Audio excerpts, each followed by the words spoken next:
not possible to synergize on a meaningful project. He explained that musicians sitting down and folding their arms will not do anything for them if they do not take matters into their own hands and get everything fixed right away. So before we even switch over and go speak to Noella Karen Yali on Showbiz this week, let's see if we can quickly jump onto the telephone lines and speak to Reggie Zippy.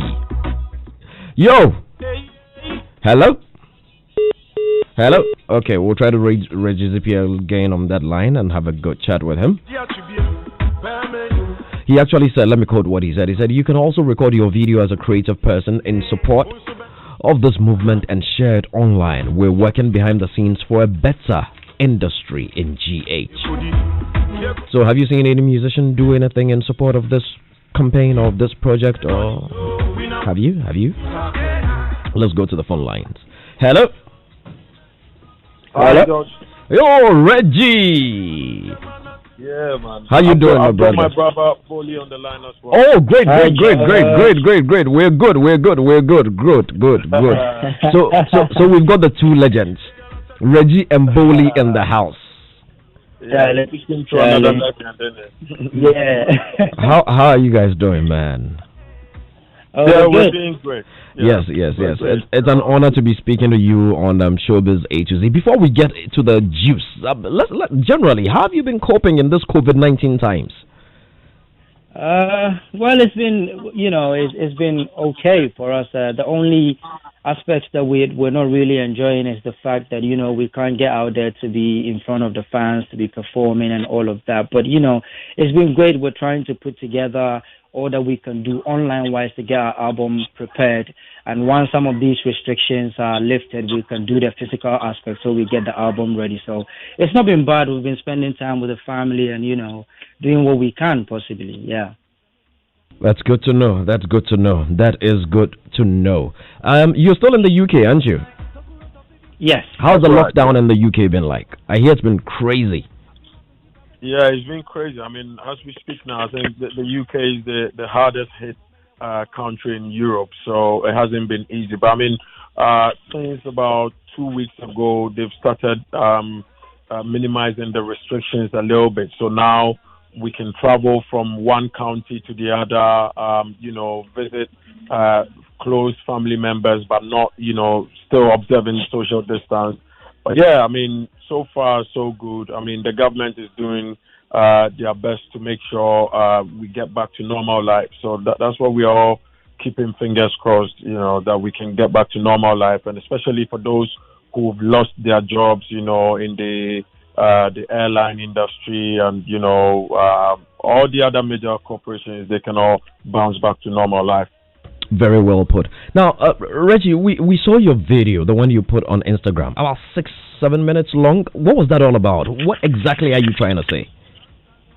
What I was trying to say is, what actually necessitated that video is myself and my brother Boli, we were having a chat, looking at how the COVID-19 pandemic has adversely affected us. And so, we were thinking about, all the resources that are available to us by way of being UK residents. And so we were like, oh, well, as artists, you have the Musicians Union, which is throwing in money to support creative people. You have PRS and PPL coming together. These two companies are royalty collection societies. And then you have the government also supporting, smaller businesses to bigger businesses and, self-employed people like myself and Boli, So we were just looking at all these things, and I thought to myself, wow, so if we have these benefits here in the UK as Ghanaians who are now, residents in the UK, I was just wondering, what would my brothers and sisters back home in Ghana who, basically depend on live shows to sustain themselves, how are they going to cope? And that is how come I was like, let me put something out there, because we've been in the Ghana system and we know how challenging it is. If you're not the hottest artist or you're not like top 10 in Ghana, it's really difficult for you to make real money. And it's because we have a lot of challenges in our music industry. So I felt like, you know what, let me put the word out there and let's see. And surprisingly, so many people or so many creative people feel the same. And that's how come, you know, we've now arrived at the Alliance for Change in Ghana music business, trying to, you know, find solutions for us to thrive as an industry. Very interesting there. Boli, let me ask you, in Reggie's video, he said you could also record your video and share as a creative person in support of this movement. Do you think your fellow artists in Ghana are really going to support this movement? Have you seen any videos yet since Reggie's video? Yes. I mean, there's been tons of videos dropping and coming in each and every day because, you know, the thing is, we're not just doing this because we feel like, there's something we need to do now and just leave it. But this is something that we're embarking on that will help each and everyone in the creative aspect. So everyone that we've reached out to, trust me, there's been loads of supports coming in, loads of videos coming in. They already get the idea that, yes, like Reggie said earlier on, you know, we don't have to live in a system where you only depend on someone or an event organizer putting up a show and calling you to give you money to earn money for what you've created. So they all believe this and they are all throwing their support behind us. And I urge everyone listening right now that the Alliance for Change is for the betterment of the Ghana music industry. So they should all throw their support behind it and let's make it popping. Yeah, and George, to also add to what Oli said, I mean, since we launched this campaign, we've had legends like Reggie Rockstone, Prince Bright of Bookback. We have the legendary backing vocalist Nanama. We have the support of, you know, people like Shasha Mali, Black Rasta, you know, Trigmatic, Dada Hafko, KGPM, Hammer of the Last Two, you know, so many legends. So many. Because Exdo, so many legendary artists, producers who believe in this vision. JQ, the legendary JQ, all of them coming on board because some of us, by God's grace, we've had the opportunity to travel and experience a lot of things in the other side of the world. And we feel like, you know what, we can also have the same experience in our country if we can all come together, because what we are trying to achieve with this Alliance for Changing Ghana music business is for everyone in the creative arts to thrive. So let's say someone like yourself, George Quaye, you are an MC, you present on TV, you present on radio, and we're looking at a system where the industry becomes lucrative and attractive enough for foreign investors, for local investors, so that if, let's say, someone like you is working and at your level, you are able to maybe be worth, say, 20 million Ghana cedis. When somebody calls you to come and MC a show for like 3 months, they can say, okay, George, can we pay you $1 million or something? This is what we're looking for, because elsewhere in the world, it is happening. Do you know what I mean? So that is what has necessitated this, and we really hope everyone will come on board. I mean, one of the things I must also add is even the current chairman of GAMRO, Uncle Rex. Yes, Uncle Rex. He's granted several interviews and said he actually supports the Alliance for Change. We run our press release via the former president of Musica, or Obo. He went through it and he's like, okay, he hasn't got any qualms whatsoever. Because what we are doing, we're not trying to attack people. We are saying, let's all come together. So we are entreating all our people in the industry, be it a presenter, DJ. We just want to win. Everybody must eat. Everybody must eat. I like it. I think that's a perfect point to bring this conversation to a close. But hey, I mean, you've got your fellow musicians out here, and the COVID-19, like you rightly said, has hit them very, very, very, very hard. So I'd say kudos on this initiative, and I like the fact that you're feeling the support, and a lot of people are jumping on board this bandwagon. I pray it sees the light of day. But quickly, before we go, are you both registered members of the Ghana Music Rights Organization? Well, as of now, we haven't registered because we used to be members of COSGA before it was changed to GAMRO. Yeah. And one of the requirements of GAMRO is for you to physically be there and submit your forms, because, you know, GAMRO still hasn't got the digital softwares available.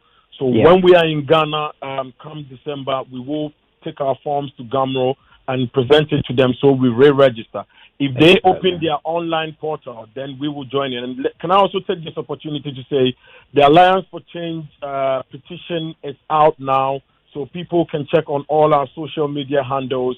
You know, this is a worthy cause, and we are entreating all Ghanaian creatives to sign up. We're petitioning the government of Ghana through the Ministry of Creative Arts and Culture, through GAMRO, Musica, Creative Arts Council, and, you know, whichever bodies. We want to bring change. We want to see the Ghana music industry thrive, and we hope to get the support of everyone. Yeah, and George, before we roll out, I would entreat everyone listening right now to pay attention to the social media handle for the Alliance for Change in Ghana, because there's going to be short pieces of educational stuff that people need to know about the business as we're doing this. So it will be great for them to follow the social media handles, because we'll be putting out educational stuff as well that they can learn for the business aspect of this as well. So Reggie and Bowley right there. Look, I only brought the GAMRO bit in because, look, without GAMRO, you're not getting the royalties. So while you're leading this campaign, I think it's also important we encourage everybody to also register with GAMRO, so that once, everything flows, I mean, there won't be any quarrel. You understand me? 100%. So, George, that's what we're talking about. Like, we will entreat all Ghanaian artists, register with GAMRO, because we believe the only way we can, get there is by building our institutions up. So we just want to assure everyone there in Ghana that Alliance for Change is here to make our industry and all our institutions better. Do you know what I mean? So I get you. Where there needs to be transparency, we will call for it. Where there needs to be accountability, we will demand it. And where there needs to be, recommending people to the right places, we would. We want to get the Ghana music industry plugged into the global international system. Do you know what I mean? Wouldn't it be great for us to have big publishing companies, record labels working in Ghana, signing our artists, and beat producers and all of that? I mean, an example for you, George, is take someone like Calvin Harris. Calvin Harris is a DJ who's been in the music industry just over 10 years, currently worth over $240 million. You know, Ed Sheeran was in Ghana recently. Ed Sheeran has got a property portfolio of over £57 million, which he paid cash, all through music business. Very true. I mean? So he's just a young man. We can go on and on and on. So right now we see a lot of the legends in our industry have seen the light. I'm so glad we have people like Ochiame Kofi. We have the legendary instrumentalists like Mr. Aka.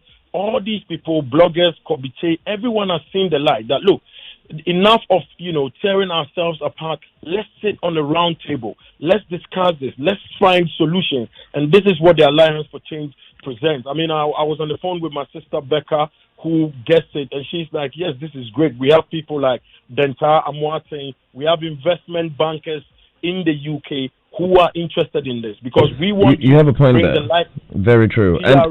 Yeah, even Trigmatic has just sent in a message to say that, look, he is a member, and if he were in Tamale, he wouldn't have had to come all the way down, only if there were an online portal.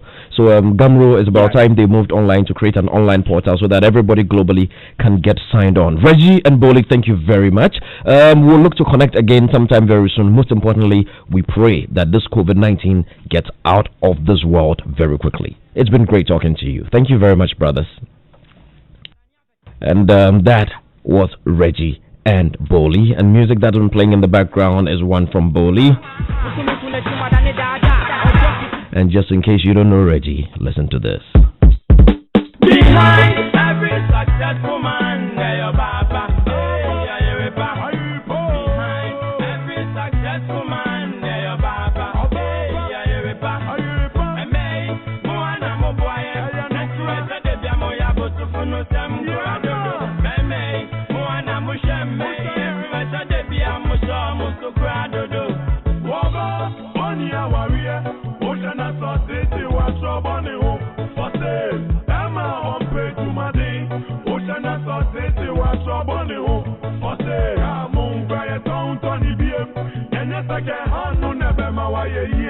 Just a brand new cry, attacking alignment.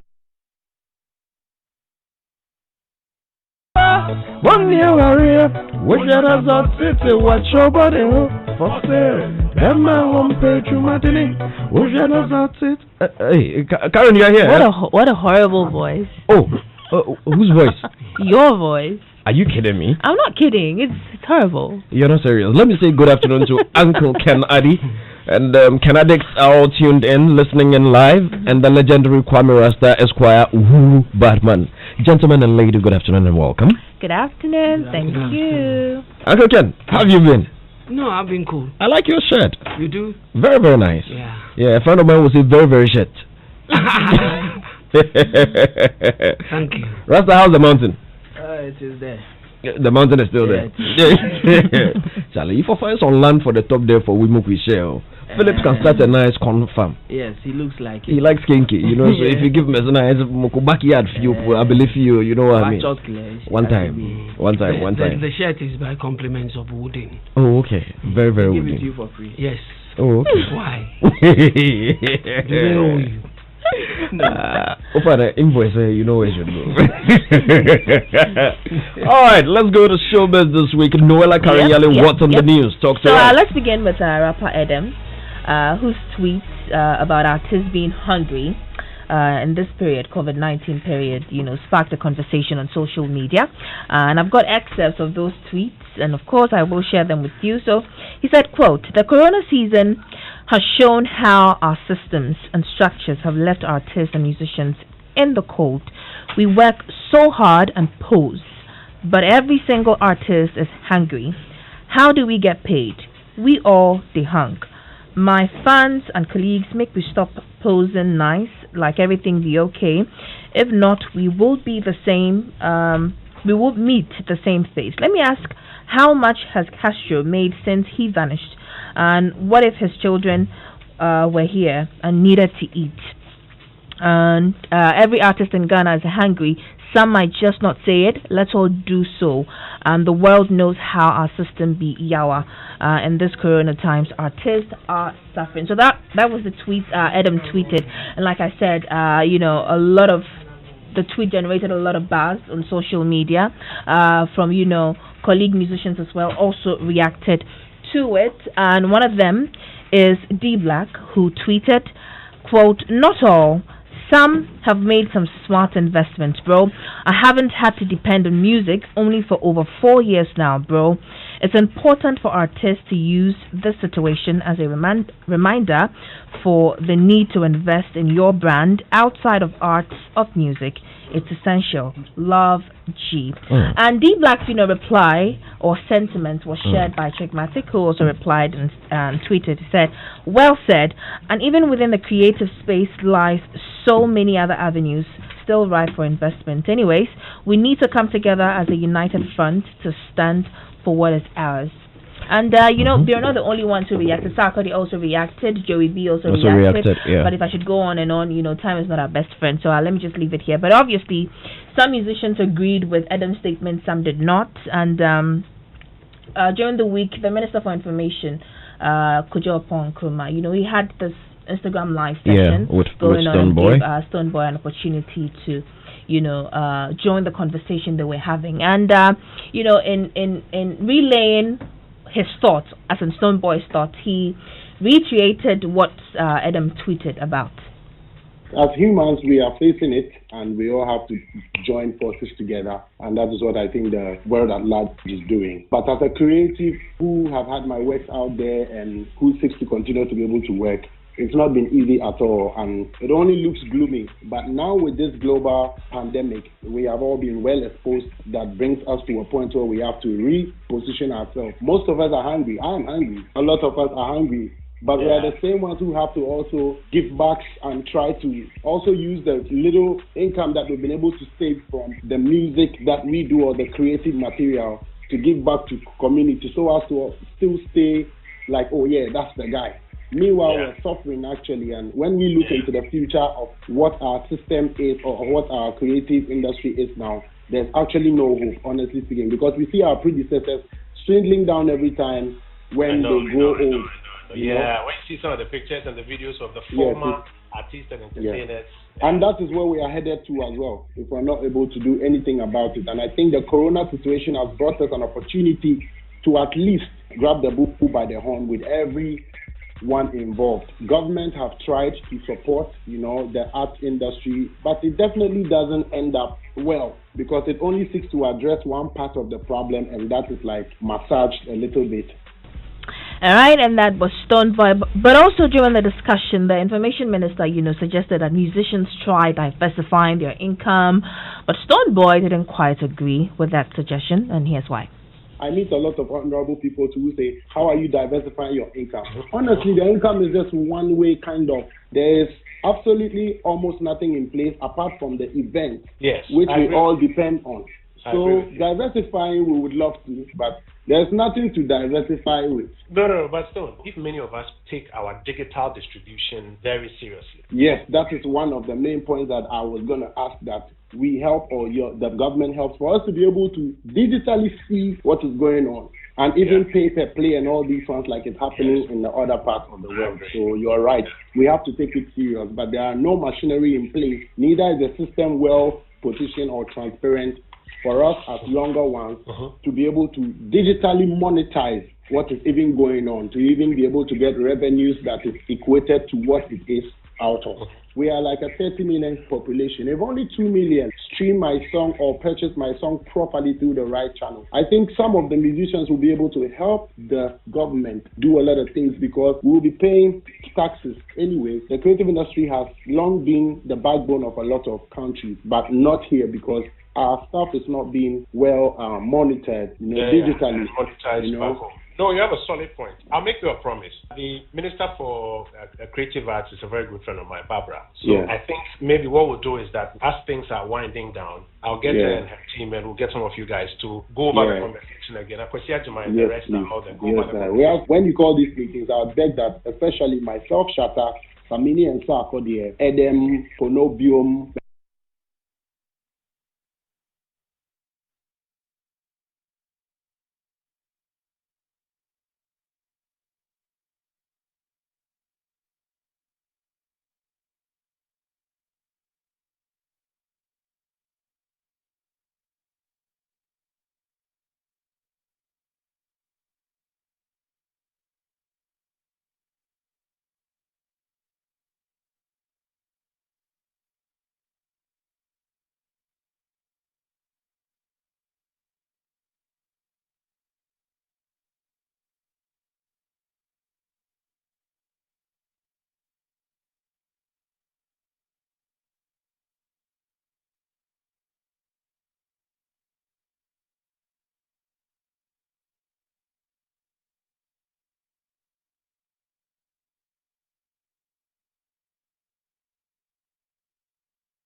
Rasta, what are you into?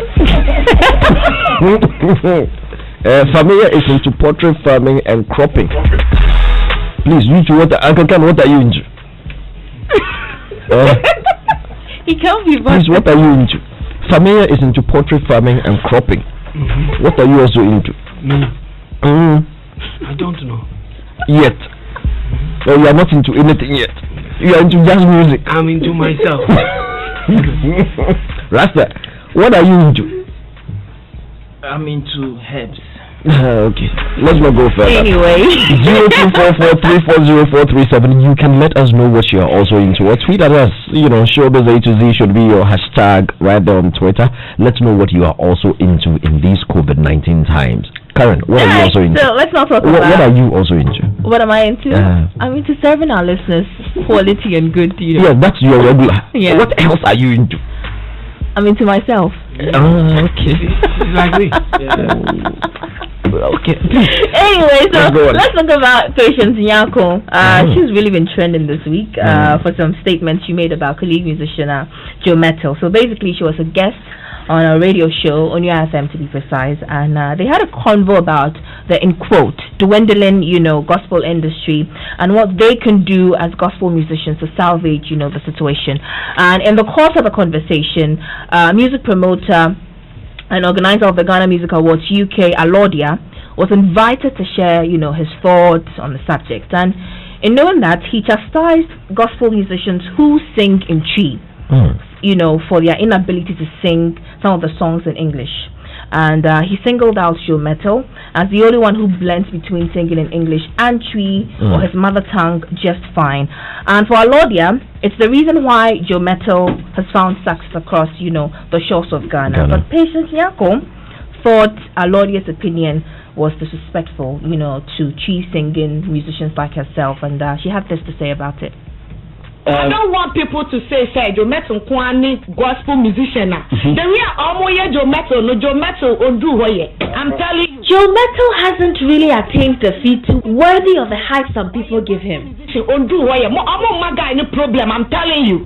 When it comes to Joe Metal and your Pentecost Joe Metal how many songs written in English has he got? He only sings Pentecostal hymns. There are a number of gospel musicians who will suffer a great deal should the Methodist and Pentecostal church warn gospel musicians against singing their hymns. What will even be left with Joe Metal if they are to do that? Methodist Joe Metal how about Yana Yetronium? Look at musicians, someone Casa Tronium, Ghana. Shadnasi, Shadina Hamilton, George Blessing. What because he had Cabrafo. It's Bofan and Diana Yedi. This is a total disrespect to other good gospel musicians who write their songs like Nasi, Dinah Hamilton, Joyce Blessing. You disrespect us just because we don't speak and sing in the English language. Are we to eat the English language? I don't have issue with him. He's my brother. But baby, I'm more pushing no. Or the show said to my tomato. What if my gospel Pentecost for Funga said, Mamma to your new gospel for a combat or more chroma. And you respect these people more than you try. He has become my salvation. He has become my salvation. Hallelujah. And just in case you don't know, this is an example of a Pentecost hymn. The Lord is my strength. Praise and worship by the Church of Pentecost. These are the people who did the song which has Brother James in it. Please go ahead, my dear. Anyway, so after, Patience made these statements, our very own Becky of the Showbiz Dex sought for some clarity from Patience. But unfortunately, she got mad at the questions she was being asked and, walked off the interview. I don't have any issue with Joe Metal. And it's my colleague. Friend, but I know him. Maybe my voice was a little bit up there, which of course is normal. I was angry, but I did not insult Joe Metal. I was provoked, but I did not say anything wrong. Because you are going global as a Christian, does it make him number one? What about people who are singing Twi songs? What about them? Are we not winning the same souls? Oh, there's nothing to apologize. I know your song. Which of Joe Metal songs do you know? So that we know that you guys are on the same page. Please, you sing it for me. I know Bonelli. Is that a Methodist song or a Pentecostal song? What do you mean by this question? I'm asking you because you say Joe Metal and Pentecostal and Methodist also quote. Now can say Joe Metal has about 40 songs now. No, it was actually a research that Ghana Weekend put together, and it's online. Joe Metal has about 40 of his songs. You know what? You can ask it 60 to it for it to make 100 songs. Which of them do you know? Don't push me. Thank you. We're going global, you know what I mean? Yeah. George, don't push me. Don't push me. To where? Go. Where should I push you to? If you want to remain local, it's on your own. The rest of us, we are going global. Just don't push me, George. You are going global. We'll get there, we'll read Ecclesiastes. Anyway, so that was Patience Nyako, walking off that interview, Becky had with her. But Away from that, let's do, last but certainly not least, let's do some international news. And following the success, George, of the 4th season of the most viewed reality show in Africa, I'm talking about Big Brother Naija, MultiChoice has announced that the 5th season of the show will premiere in July 2020. Now, for its 5th season, organizers will run an online audition process, and it started on Wednesday, May 20th, and it will end today, Saturday, May 30th. I like their confidence. So what they're hoping by the time they have their contestants, COVID would have passed, so that because people are going to live in the same house, there's going to be a lot of close contact, and we're supposed to be apart. Maybe they'll take them through. And Big Brother is where people go, and people's girlfriends end up in all manner of beds and all those things, and some even slap some.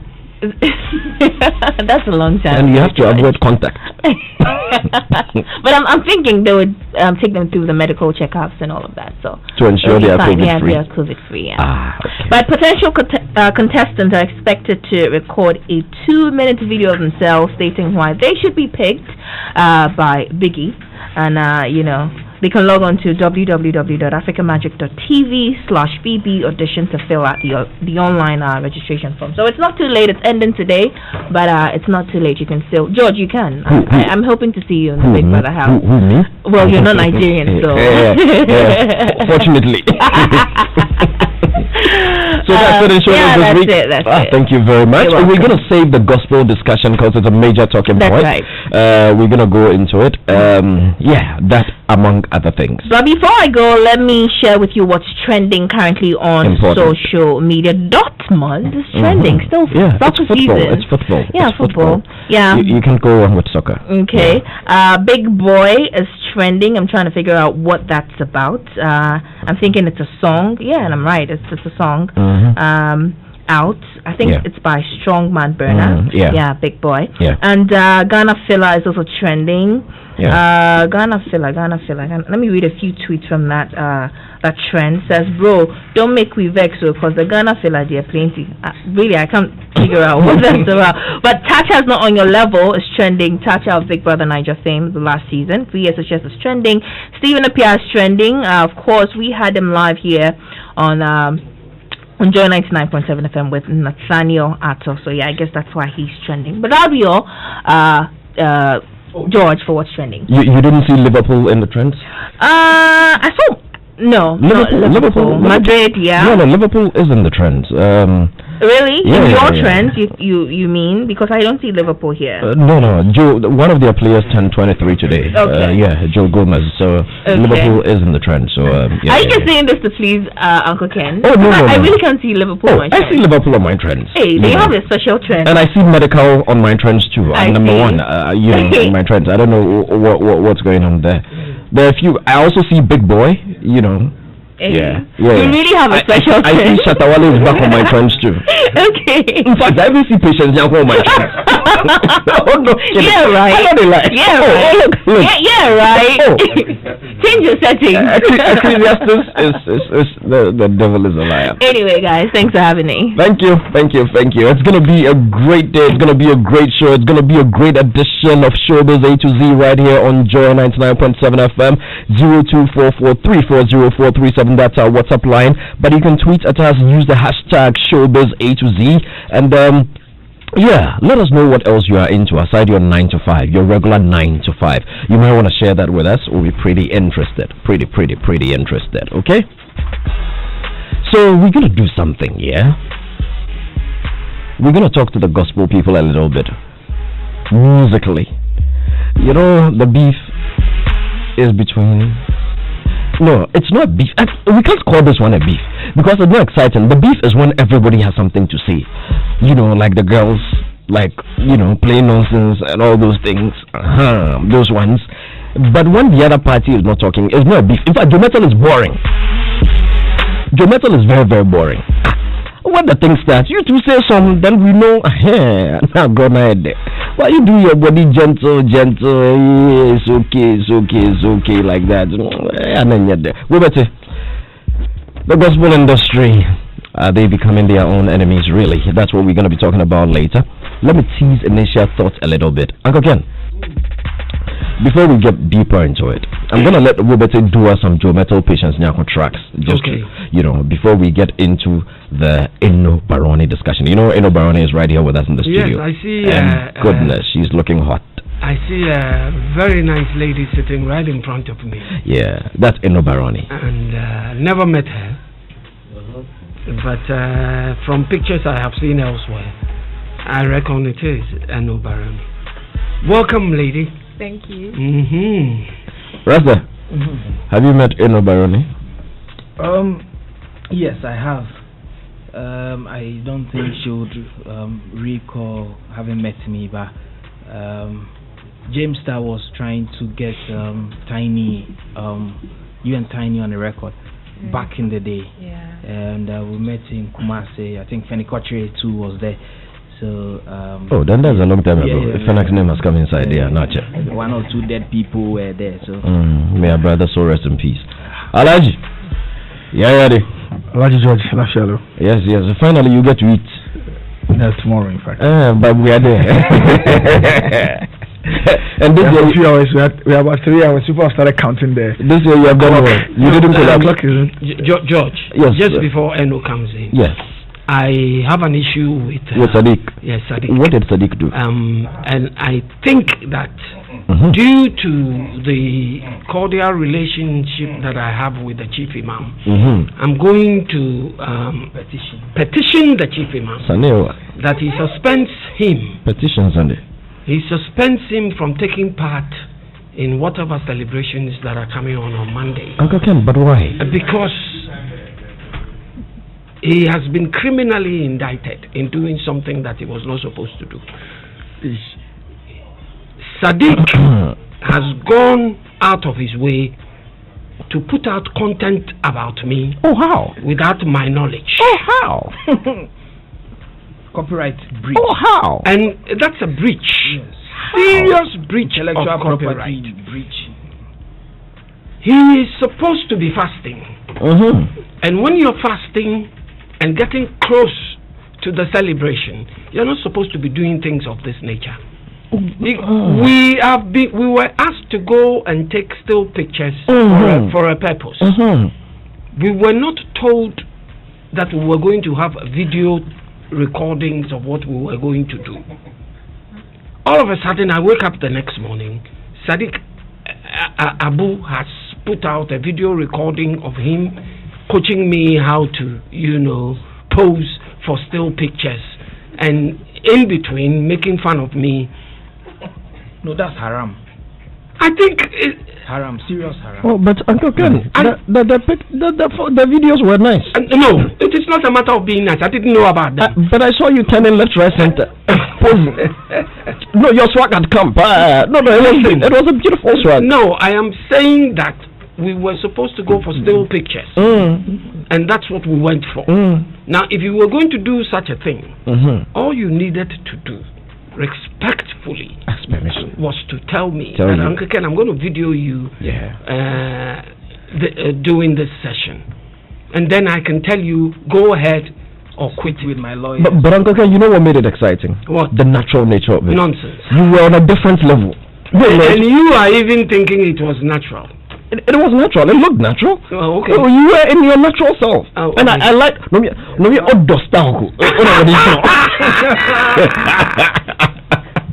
But Elijah, you have to apologize. How could he do that? Yes, you have to apologize. This one, Uncle Ken, I apologize. Unqualified apology. This apology simply means that the food. What time is the food going to be ready on Monday? No, he's not having food on Monday. That's for sure. No, not for himself. For the team. Yeah. But if you cook the food, I know the inside. You know the inside. You have a powerful one. You can as well get that one for me. So I can eat. All right, gentlemen. Good afternoon again. You got some good people. I mean, they gave me some very, very good. Some girls have sent me inbox. How old is that fine young man? I got some. So I told me she needs a session with Uncle Ken. It's very important. All right, we're gonna let DJ Webete do a jam or two in the next few minutes, and then that is going to usher us into our next conversation with the one and only, the woman who claims that even the men in GH are afraid of her when it comes to rap. Is it true? Here is Eno, back to back on Joy 99.7 FM. We call this show Showbiz A to Z. Enjoy. I know. My flames. Joy 99.7 FM. I was stolen from the dark into the light. Underground into me and Grammy, I flew like a kite. It was all a dream, but I was ready for the fight. When you know myself was going to me, penny for your dice. I need a man to beat. Mike and my man Sanka fee when you tell me to go cancer.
The news for interesting reasons. Yeah, good ones, right? What do you think? Yeah, good ones. Are you sure? Yeah. Good ones? Yeah, all about my craft, nothing else. All about your craft and nothing else? Yeah. So tell me, how did this whole thing begin? Because it looked like everything was quiet and then all of a sudden, 3 girls are fighting. Oh, I'm not fighting. So tell us, what exactly is going on and how did it all begin? I've been rapping for a very long time and I'm still rapping, so that's all that's happening. So all you've been doing is rapping? You've not been talking to anybody, any Frida Rhymes or anybody? You've not been addressing any of those? No, I haven't addressed Frida or anything. So who have you been addressing? Oh, well, we are in the season of this corona thing, and then everybody was kind of quiet and all, thinking about the way forward and all. So me, I just heard a song from my sister Ifia, and she was just string shots and all. I was like, cool, but and family home, so I mean, what else? So I saw that some people were hurt and stuff from the song. She actually emotional for no. Yeah, and you know, in this music industry, everybody has got like a territory or something. Like I'm a rapper, everybody knows me for that. You understand? So people were like, "Oh, she came to do rap. She did rap, and she's even looking like you in the video. She did this." It doesn't matter. I only came out because I had concerns about the. You know, when the government found the tracking device thing, and then they had a concert, and it's like only Dinah Samoa was the only female who performed, and I was just having concerns about that. That how could they actually put all these males and just one female? Yeah, I even thought there was no female, and then I've been having that concerns and all. So I put together a song called Rap Goddess. And then I came to say that the men are featuring themselves going forward and all. We are sitting down trying to do beef. And it's like we are not even doing it well, you know, because, I mean, we are not getting money and we are fighting ourselves. And, I mean, people, excuse me, say using this girl, using that girl. I mean, that's not what we are supposed to do. And when we talk about rap too, I mean, you can't say because of coronavirus, you bring things to my backyard. I mean, you know, I'm the rap goddess. And I just came to put that piece down. That was all that I came to do. So afterwards, I think some tweets went on back and forth. Like, no, to me, which I didn't respond till it got to the point where I saw a tweet like, "Is Eno a rapper?" Yeah, so with that, you're actually attacking my persona, so I need to actually respond. Who asked that question? Sister asked, "Is Eno a rapper?" Yeah. So I was like, yo, I'm not just a rapper, I am rap. If you take out the question mark and then you put full stop, but I said it in chi. So from there, she was like, she tweeted again that I've taken my pen. I'm going to the studio. You understand? Then afterwards, a song came. Yeah, she didn't mention my name, but she was talking about your more female rapper, your this, the Washisha beef beggar. She has to go to the Asa and what. Huh? Yeah. So when I heard that song, I was like, yo, I've known Sister for a very long time. She knows me. She knows we are the same size. Like me and her, we were the same size. So she was talking to herself. Yeah, like you can't be the same size with me and advise me to go to the Asa without you telling me let's go to the Asa. That's what I'm holding. No, but come on, which female do you know with rap in Ghana? Amanda Juicy. No, stop. Just kidding. Yeah, so. And then she's a singer, and I just smelled the rap, and I knew like it's not coming from her, but there's a ghostwriter behind it. And so people were speculating, oh, is this person? I don't base my judgment based on speculations. But then, you know, with rap in Ghana, I mean, you can hear this rap and you say, oh, this boy is rapping like Sarkodie. This boy is rapping like Flokin or Yapono. But maybe the person is doing a whack, and so you say, how can you rap like Yapono and do your whack? Doesn't mean you are calling Yapono whack. Because we have some rap that you say, oh, this one, the tema rap, or, you know. So I came to address whatever she brought with my lyrics again, and then I said the ghostwriter from Sotium, you understand? And that was all. Who are you referring to? The ghostwriter. Who's the ghostwriter? The ghostwriter. You said a ghostwriter from Sotium. It means you know someone specifically. So I said, so this is the lyrics. Sotium when now Sotium ghostwriter, no, you understand? So Sotium means hold your gun, because the one holding your gun, I mean your ghostwriter. But I'm saying it here like I said ghostwriter from Sotium because it's a word play, you understand? But you and I know if I want to say this, I want to say this. You understand? Were you referring to medical? Well, it could be medical if he is the ghostwriter. So were you referring to medical? No, I didn't mention his name. But we all know, you know, when we mention artists in Ghana and certain camps, we know who we're referring to. I mean, when we mention, say, a shaman, we know we're referring to Stone Boy. When we mention so which one, we know we're referring to medical. But you could be referring to me too if you mention a shaman, you know. Yeah, but generally, it's more Stone Boy than you. The thing is, I didn't mention his name, and I said Sowutiomwe. You understand? And then those two things, they are basing on the Sotium and the medically weak. I said if somebody says anything about George Quaye, you understand, like George Quaye, and he didn't say to George Quaye, and you know you've not done anything, it means it's not you. Anyway, moving forward. See, I mean, have you had a problem with medical before? Never. You said you paid a penny. Oh no, he came out. What did you pay for that verse that he gave you? No. I did a song with Medical way back. He came, we shot the video and all. You understand? That is way back. And I have never disrespected Medical. Like, I appreciate what he did for me. But when this thing came up, he tweeted that 4 years ago he came and then he didn't take anything from me and I'm ungrateful and what. Which was not the case because I actually gave something. What did you give? But I mean, in Kenya, same way they see, I'm not going to come here and talk about what he took and what. So, even in all these things that is going on, I still appreciate the fact that he did that thing for me. That is why I could have also insulted him back, but I didn't. Because I still appreciate what he did for me. So what did you pay him? So I can't come out and come and talk about what he took, because maybe even if it's someone, he wouldn't have taken that money. That thing I gave. So he took money. That thing I gave you back said then. Because when you say that thing, when you say that thing, when you leave it ambiguous like that, people could read all manner of meanings. What did you pay him cash? Did you cook for him? Did you sleep with him? Did you record a verse together with him?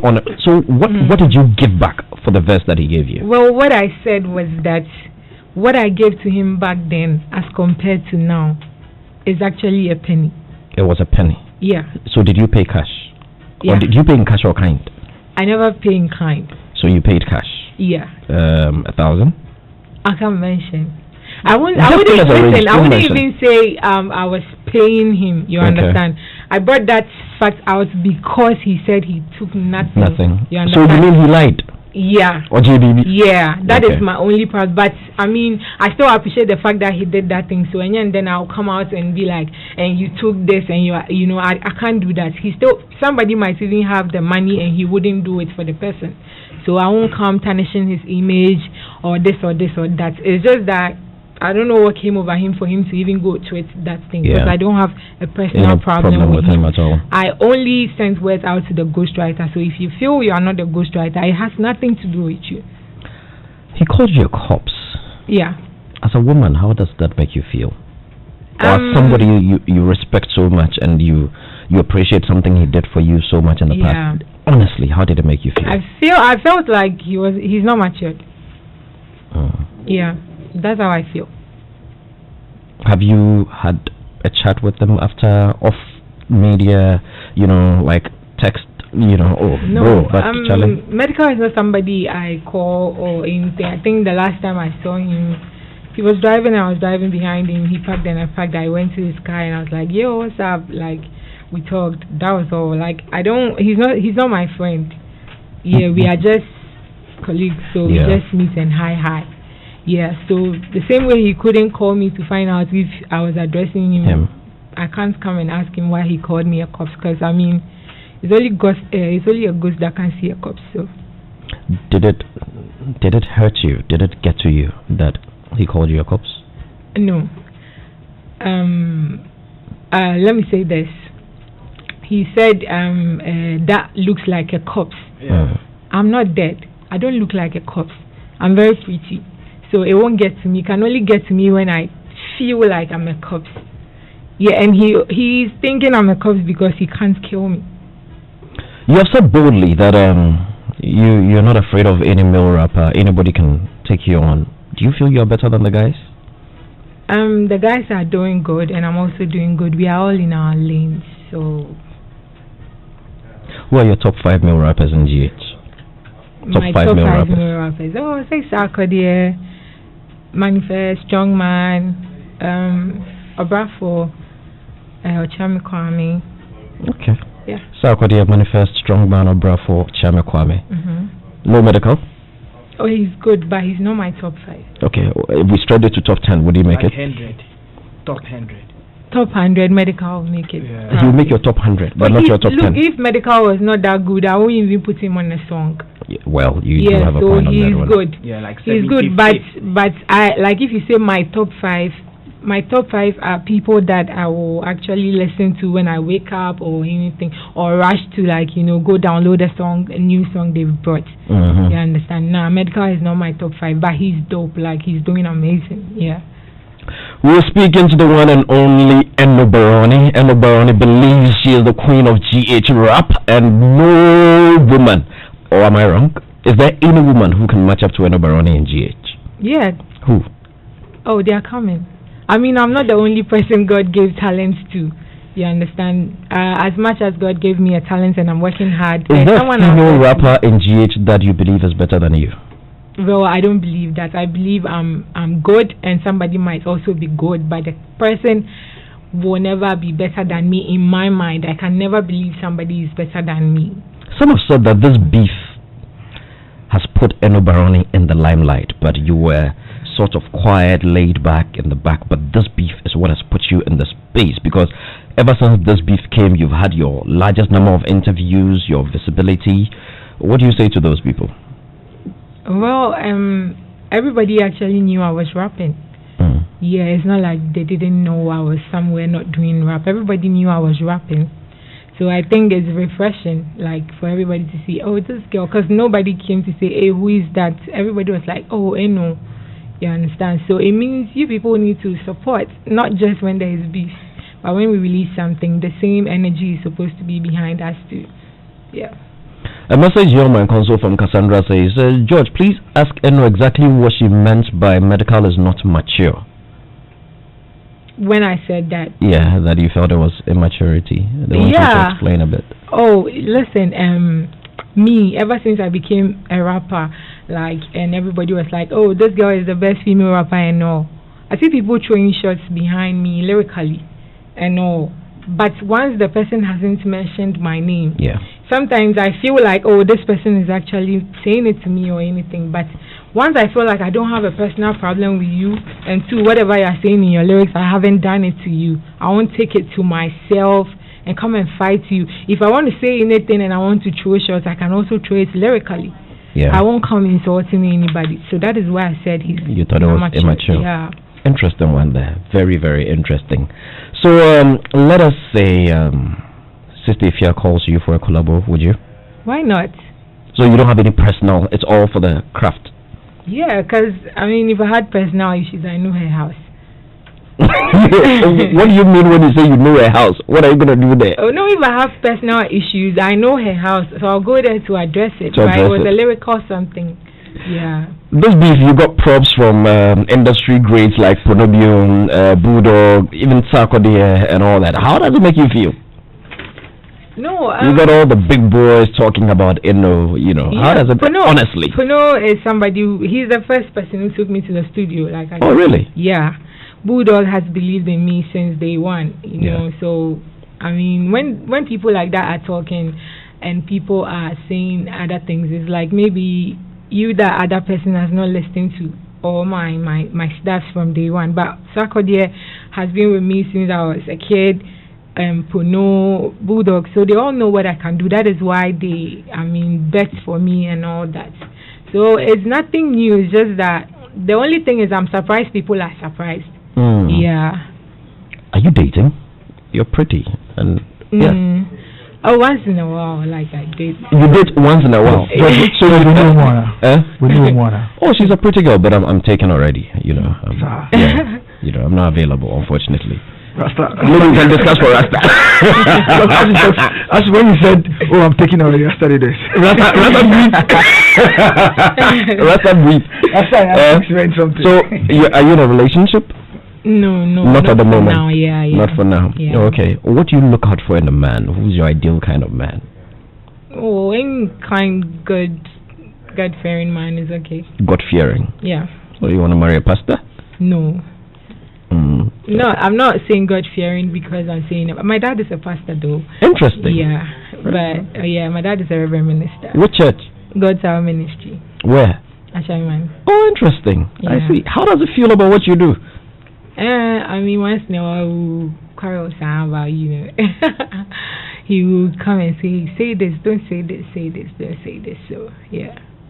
So he's comfortable about the path you've taken and all that? Yeah, I mean, it was not easy in the beginning to, you know, convince my dad to be doing this. Yeah, but right now we are cool. You're cool now. Yeah. How about your mom? My mom passed away 5 years ago, but she was my strongest, like my biggest fan.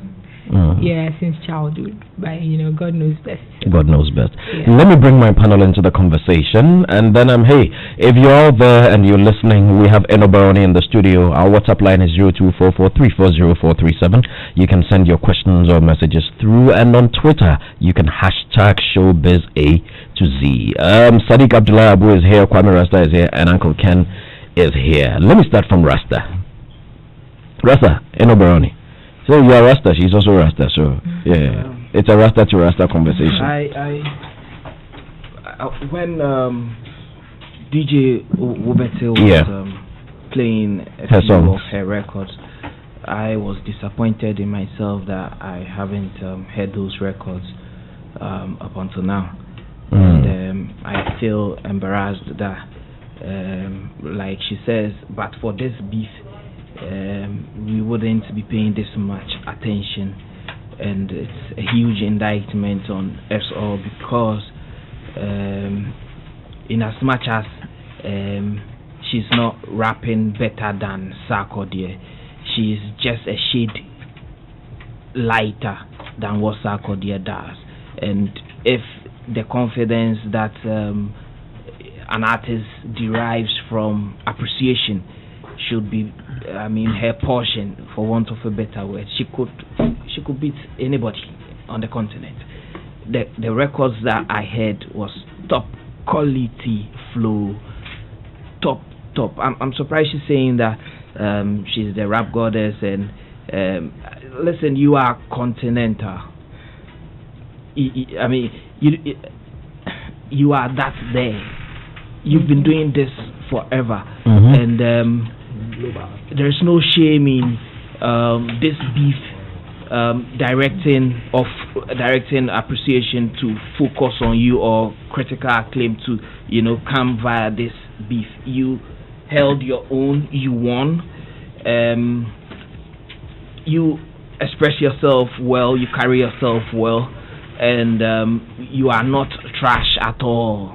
I mean, even if you were, there's a reason we are, you know, in this house, females are welcome, you know, even if it is this thing, you know, but you are continent. You see, Uncle Ken is giggling, yeah, there's a reason to get to his thing. But,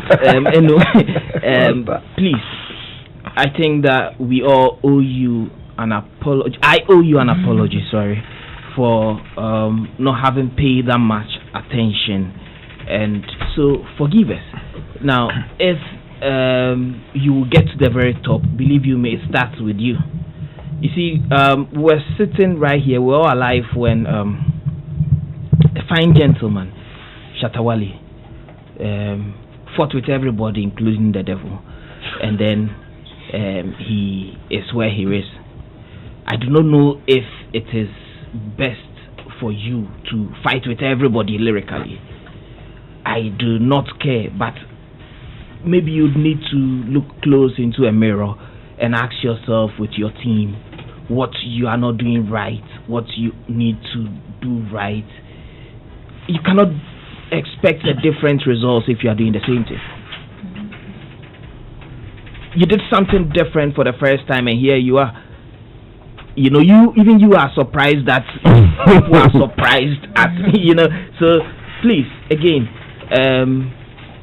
do not change, but revise how you want to be seen, especially in this day and age that the virtual space is more like the must be space, you know. So that's all I can say, and good luck.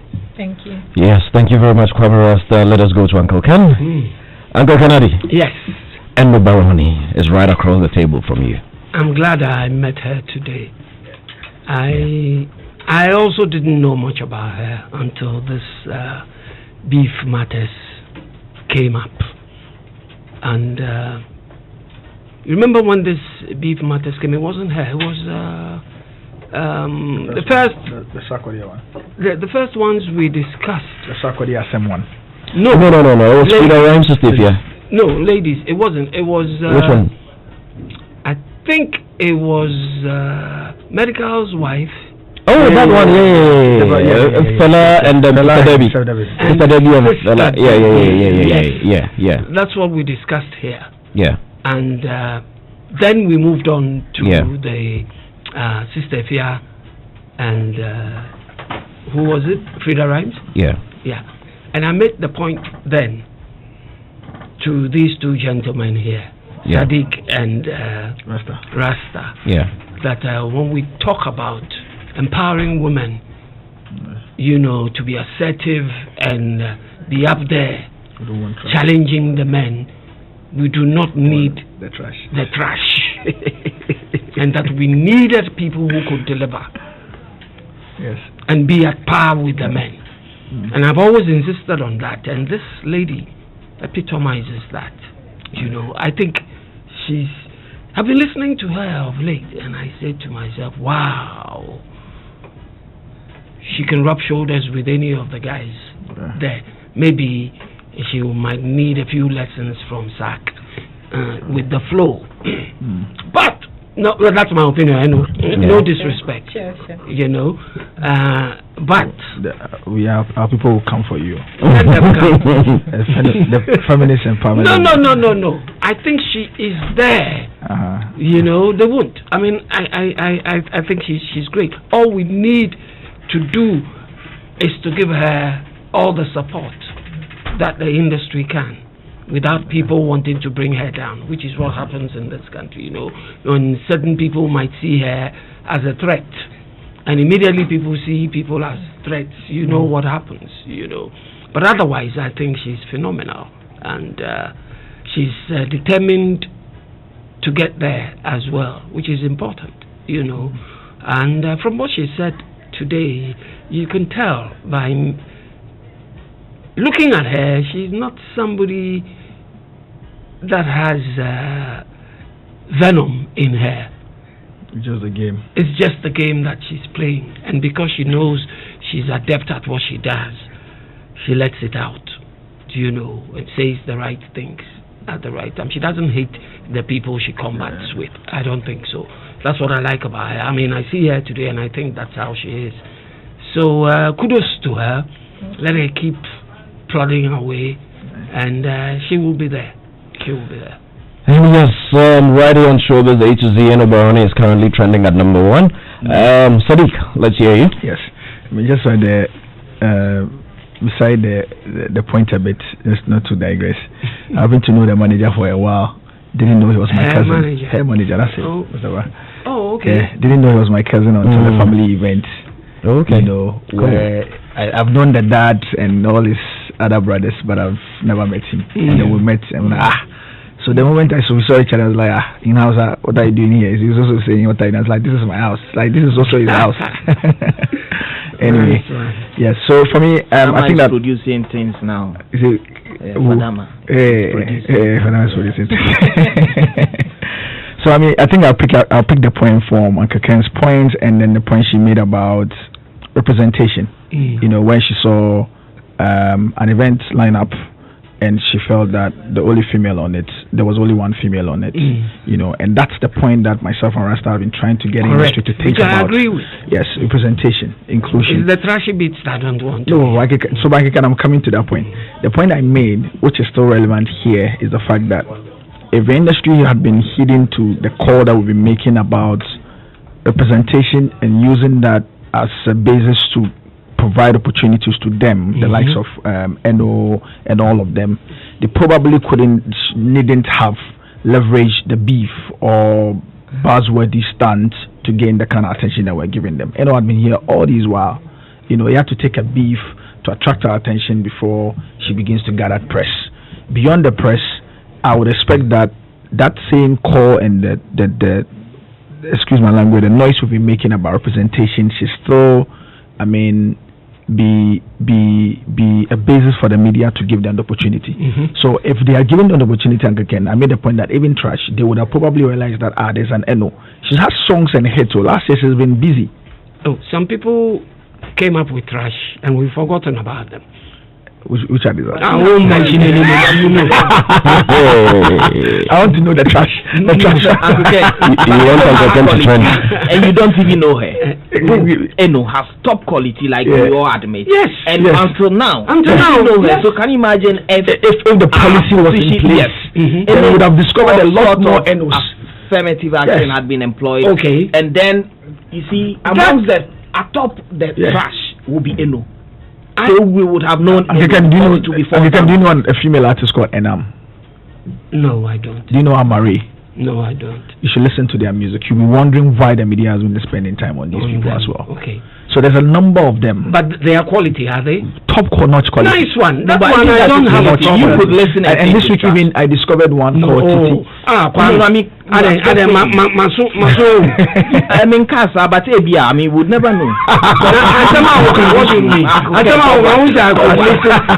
right, gentlemen. One voice. That is so you're done, right? Yeah. Already, I'm chopping band for Salah. For Salah. What I'm saying is, we sat in this room, and Uncle Ken has said that productions by people like Hammer, he doesn't relate to, and because he's no, that wasn't exactly what he said. Yeah, I'm just paraphrasing. Yeah. So do justice. So in other words, you like the analog way of recording, that kind of production sits well with you. Okay. Yes. Now, for us, Hammer's production, our generation, but I don't top quality. Remember singling out Hammer. No, I don't think he mentioned. I think he's probably like in digital discussion. Yes, digital production. Okay. Like, in fact, it was based on a Hammer record. Okay. I think a new record in this room. Let us come back. Yes. So basically, what I'm saying is, if Eno's works were out there, or the works that Sadiq is citing, for instance, if you could listen to it and it is a digitally produced work, because of your orientation as a music critic, you probably would discard it. No, but isn't Eno's digitally produced? All right. Isn't Eno's music digitally produced? Yes, so maybe today something is doing you or something. Gentlemen, let's move forward. Messages that have come in. Wrap it up. Yeah, so for me, in the ways that Eno is thinking, I'm glad and happy that we have female musicians that are also thinking along the lines of representation and inclusion. So Eno, I mean, in this particular case, for me, for us, we have been on that particular tangent. You have made it. You have said it. I would like to encourage you to make it a point to consistently be hammering on representation. You guys are good. There's a whole line of top-notch quality from females. This week I discovered another young lady called Titi Owusu. She's on a song called Pray For Me. So top songs, we need to consistently be giving them, take a conscious opportunity to say, out of every 10 songs we are going to play, even if you're not going to do 50-50, we give them 4 songs, 6 songs to men. Do you know who I see anytime I look at Eno Barony? Good quality. The one I see, Sadiq, you know who comes to mind anytime I see Eno Barony? Missy Elliott. Yeah. I don't. Has anyone ever told you? Yeah. Oh, you've been told. Yeah, everybody says that. Oh, okay. Yeah, no, everything, even your rhyme, your attitude, everything. George, the girl you're interviewing, she's not a girl. Let's say the lady you are interviewing is really matured. I appreciate her. That's from Ni Inla. All right, okay. And this one says, Abuaji, the name is GQ. Don't do that. Was Missy Elliott the one that did Put Your Light on? That's Lil Kim. Yeah. That's Lil Kim. Yeah. That's Lil Kim. Missy Elliott is what do you call that song? Your friend is saying Work It. Yeah. She has some song that drives me crazy. George, just a quick one. I mean, in the song, Force Them to Play Nonsense. Nice song. There's a line that I know she was probably playing and having fun with it, but I just thought that because music is powerful, maybe in future she needs to be able to look along those lines. The fact that you said, so obey and take 50 CDs and obey Preco. George Quaye here. She's not making hits like Abrewana and why. She's making the hits. She's making the hits. You haven't been paying attention. That's interesting. Please ask her if she went to the same school with Sarkodie. I heard that. Is that true? Yeah. You were in the same school as her? Yeah. Was he your mate or something? He was my senior. Oh, interesting. Yeah. Okay. The Stoneboy too? Yeah. Oh, then you went to school with that. Interesting. Good afternoon, George. Please ask her why the male rappers find it difficult to collaborate with her. That's Niamu in Saitama. They said male rappers find it difficult to do collabos with you. Is that true? Yeah. I actually heard when I do songs with male rappers, then people put it down and then they start analyzing and saying I did better than the male rappers. It's like everybody don't want to come and do a song with me and then you murder them. Like that's what people keep doing. So it's like it becomes very difficult when I want to feature somebody because they don't want to be trolled, you know. Okay. Yeah. Good afternoon. Please ask her to describe how teachers' wives look like. That's from Gloria. Hi, Miss Gloria. Teachers' wives are amazing. My mom happens to be a teacher's wife because my dad has a school. Yeah, I was actually making reference to something in my neighborhood. It's a jargon. Oh, teacher need. There's a man who is like that, and then the wife is what we all refer to as she's married. It's something we always play with in my neighborhood. No, if I wanted to say all teachers, I would have said a teacher for. So no respect to teachers. Before we wrap it up, I'm gonna she sent us a message.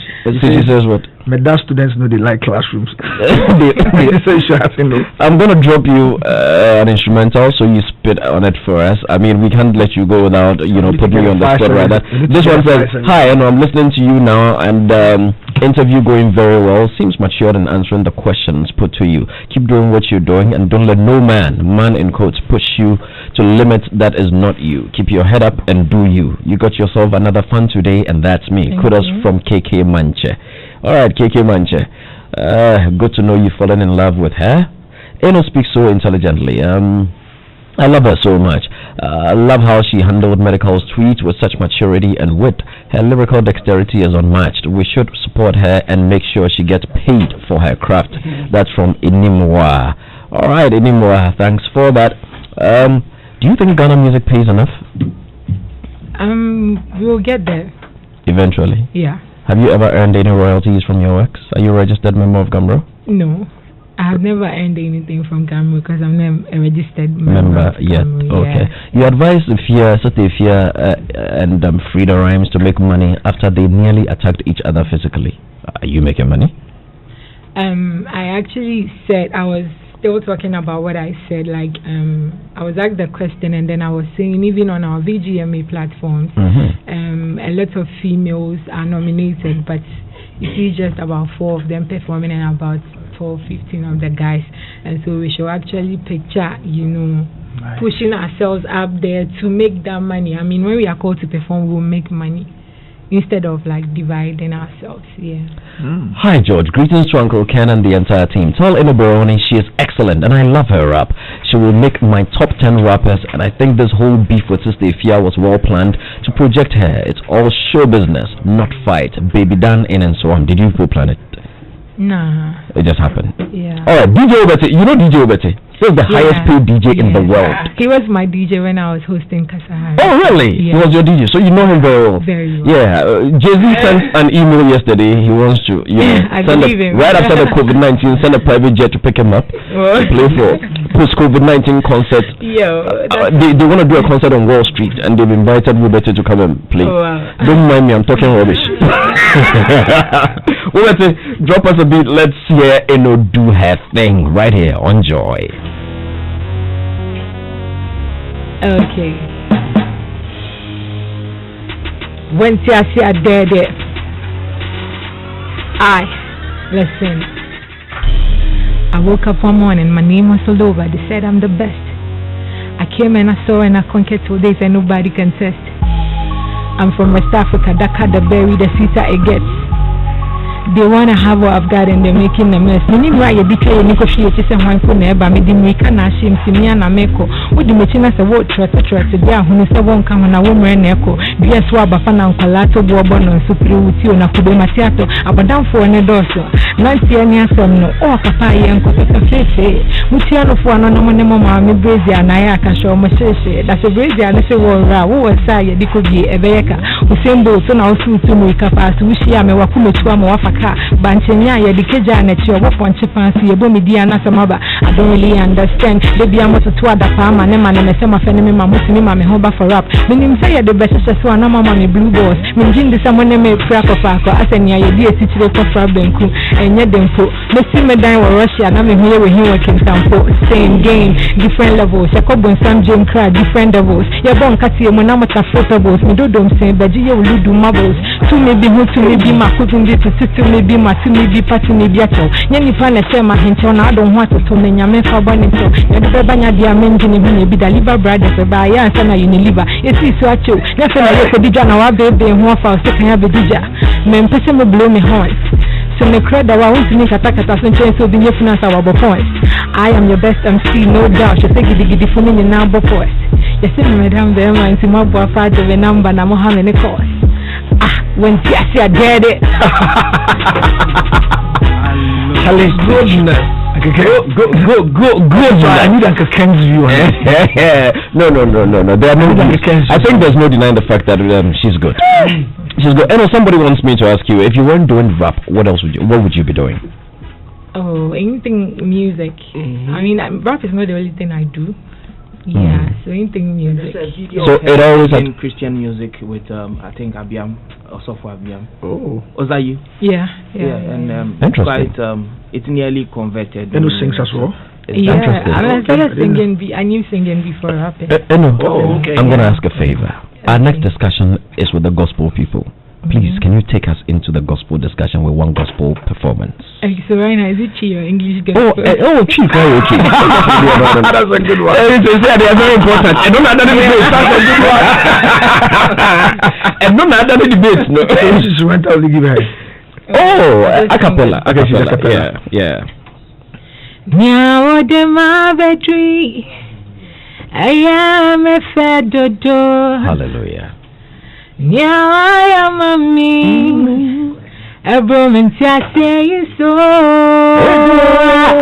Intimate family. Now I am saying, here I did. Oh yeah. What's the salmon? Now what's the salmon shepherd? Now what's the salmon? Ediana show for the ceremony. Yeah. It's me family. Now I'm saying. No, Eno Barony, thank you very much. Thank you very much. Reverend Eduabamo says hi. She's a huge fan. Thank you so much. Yes, I can. There's a message? Yes. There's a message from a friend of mine, Professor Lloyd Amoa. Great. Of Asheshi. Okay. I've seen on Facebook. And he put out a post this morning, long before this encounter, and he said, girl power, Eno Barony. She brings something to the game. Her range is versatile, and she has Hausa too in her lingua reservoir. Yes. You know, I did not pay attention to Ebony. I ruled it. That lady was a ball of talent. We lost her. This one, I will push in my own small way. Nice. I know where to find him. Nice one. I know where to find him. He's very influential on social media as well. Yes. You know, so I saw this morning from him. And I thought it was apt. You know. It's coming from him, who is not traditionally music inclined. All right, gentlemen, we're ended here. Eno Barony, thank you very much. Thank you. We wish you the very best in your music. I mean, you and I, this is not the first time we've met, but this is the first time we've had a proper conversation. And we're still looking forward to, you doing great things in the industry. And I personally look forward to a collabo between you and the other two ladies. I mean, it's about time that you give the guys a run for their money. It's about time. And I know you can. We believe you can. Any message for your fans, those that are listening? There's a young girl out there somewhere around a Sherman who wants to be just like you. What would you like to tell her? Okay, first of all, my new single is out. Force Them to Play Nonsense, featuring Sister Debbie and Strongman. So subscribe to my YouTube channel and get all my videos. And anybody who wants to be a musician, especially the girls, I mean, I believe in determination. I mean, just be determined. Don't stop and just be consistent. One day, somebody will come your way to listen to your music. Yeah. Thank somebody you. will beef you. Hello. How far? Yeah. And you're going to be working on medical anytime soon? Oh, if the need arises. You should give them a call. But for them to play us, was it for medical? Was it a reply to medical? Sir? No, not it wasn't. No. Didn't have anything at all to do with him. Are you very sure? Oh, listen to the song. Yeah. But you heard what's informed the decision to have Sister Debbie on the song as well as Strongman who beefed medical last year? I mean, we all know the background behind medical and Sister Debbie. I just feel like you need to be smart in life. There was a beef. People think I was going to diss. I don't want to diss. I need to make money. And then I can't just, just swipe away from what happened. So at least let me just you want to tap into the currency. You have to think I'm coming to do something, and then I have to make money out of it. Nice. Okay, we have to end it here. We're totally out of time on this one. Eno, thank you very much. And we look forward to continuing this conversation another day. Yeah? Thank you. All right, darling. Thank you very much. And that's the lady Eno Barony. Forget map, make I show you. Good.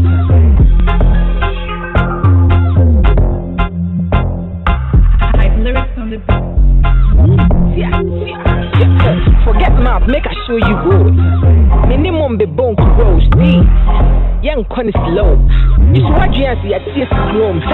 Kayano yanda. If you want to fool, yana yanda. What a cool to get your man tattoo.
Says I'm a Kosia filler, but it's not like I'm nosy or go out to find out the latest filler. It's just that I get 50 megabytes of data free after paying for only the first minute of every call, and so I just keep discovering stuff minute after minute. That's how come I was minding my business, scrolling through my timeline, and I found out Coco has a new baby. Oh, and last week I learned Ken won the lottery. You see, Ken is my brother's friend, so hello, look who's about to roll with the rich and famous. Enjoy even more value with MTN Free After One. You only pay for the first minute of your call on MTN Free After One, and the rest is free. Plus, you enjoy free 50 megabytes worth of data to browse your favorite sites, Phone pay where? Who pay there? So dial *315# to sign up. We day for you everywhere you go. Terms and conditions apply.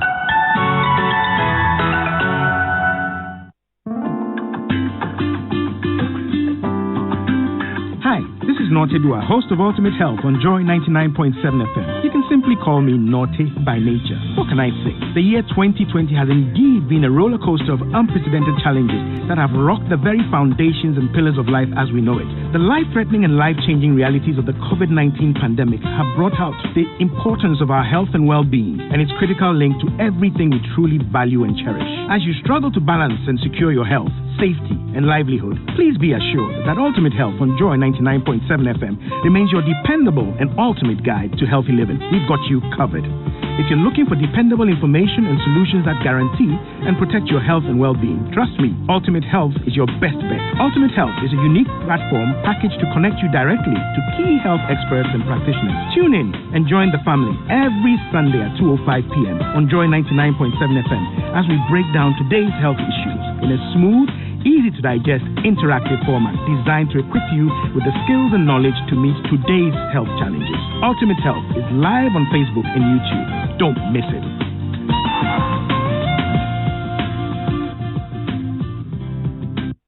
This is the open house party. Our head, Bessie, I want that. Most make some sound in the boat. My checkle, and you good at it. Good at it. I will pen and jepayo. Sebonjom, me here for wood to an hour. Hairdresser for the shoemaker for to win your man. I wear bonjuma and put a head. I want that. I am more. This is the open house party. DJ Black, he's gonna rock you. He's gonna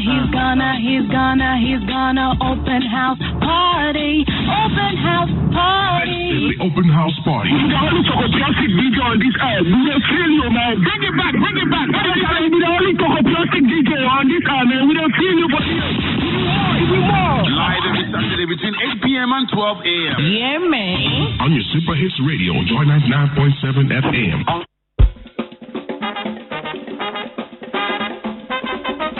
It's Showbiz A to Z. Joy 99.7 FM.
A to Z.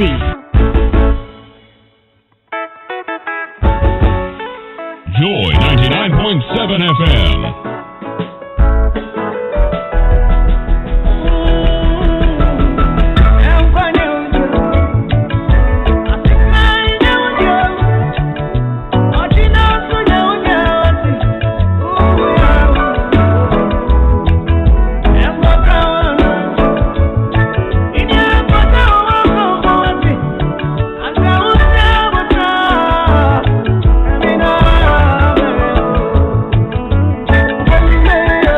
Music from the man I see.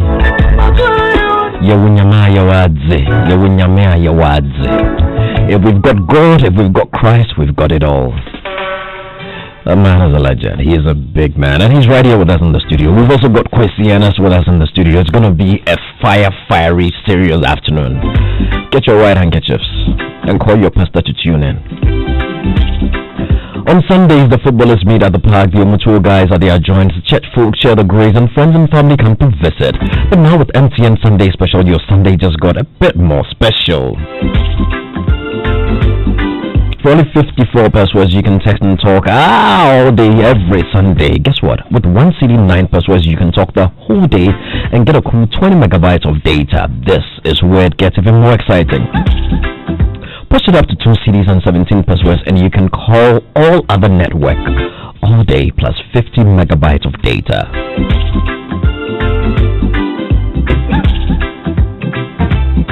So who is it you love talking to? Is it your mom, dad, sister, brother, or that special somebody? Just keep talking all day, every Sunday with MTN Sunday Special. Send yes to MTN short code 5050 to sign up on MTN.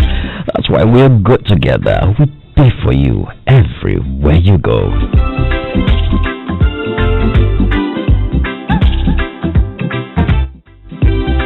So why leave your home, office, when the news is available to you on the go?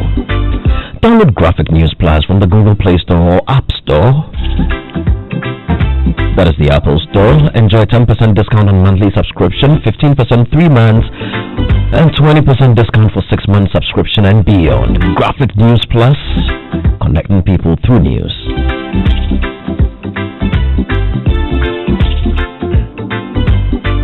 So wait, do you want to get access to the new Joy Learning channel on Multi TV, or are you having any challenges with your Multi TV Digibox?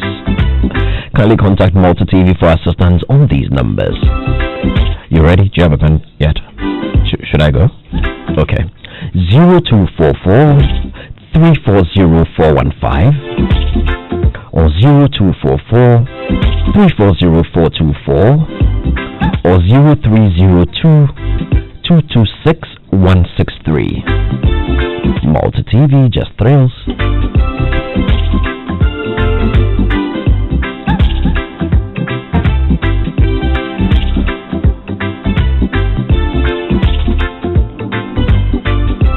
So here's one for parents and guardians. Joy Learning is intensifying teaching lessons these times as the reported COVID-19 cases in Ghana have compelled schools to shut down temporarily. All you have to do is just tune your television channel to Joy Learning and access our classroom lessons and other educational content. Rest assured that with Joy Learning, your children will not be left out behind the classroom and teachings while in the house. Do not allow COVID-19 to prevent your child from learning. Joy Learning has got you covered. Education is definitely secured with Joy Learning, convenient and easily accessible anytime, anywhere, in the comfort of your home. Just get a multi-TV Digibox for your kids now. They will thank you forever. Joy Learning, keep learning.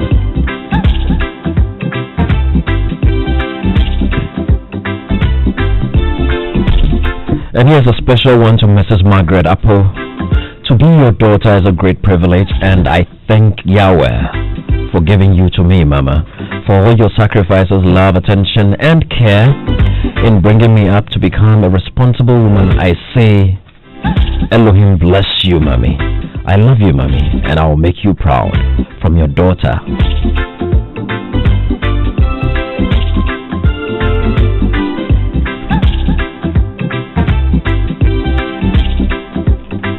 I think that's Stella.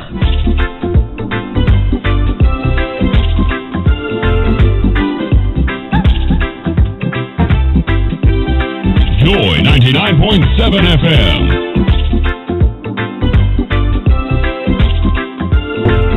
And here's a very special one from the one and only DJ Ubetif to his brother, Kweku. Ubetif says happy birthday to you, Kweku.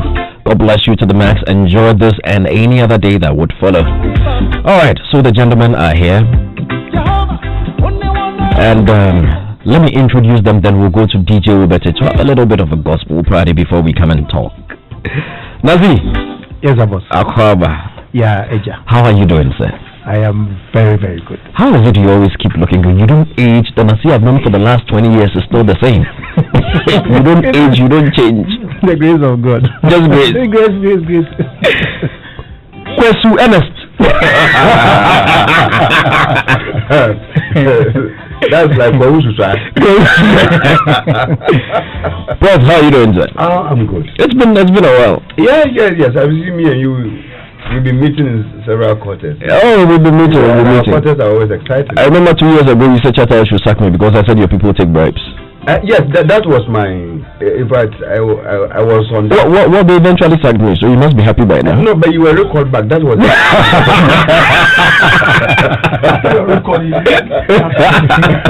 But you were recalled, and then you called yourself out.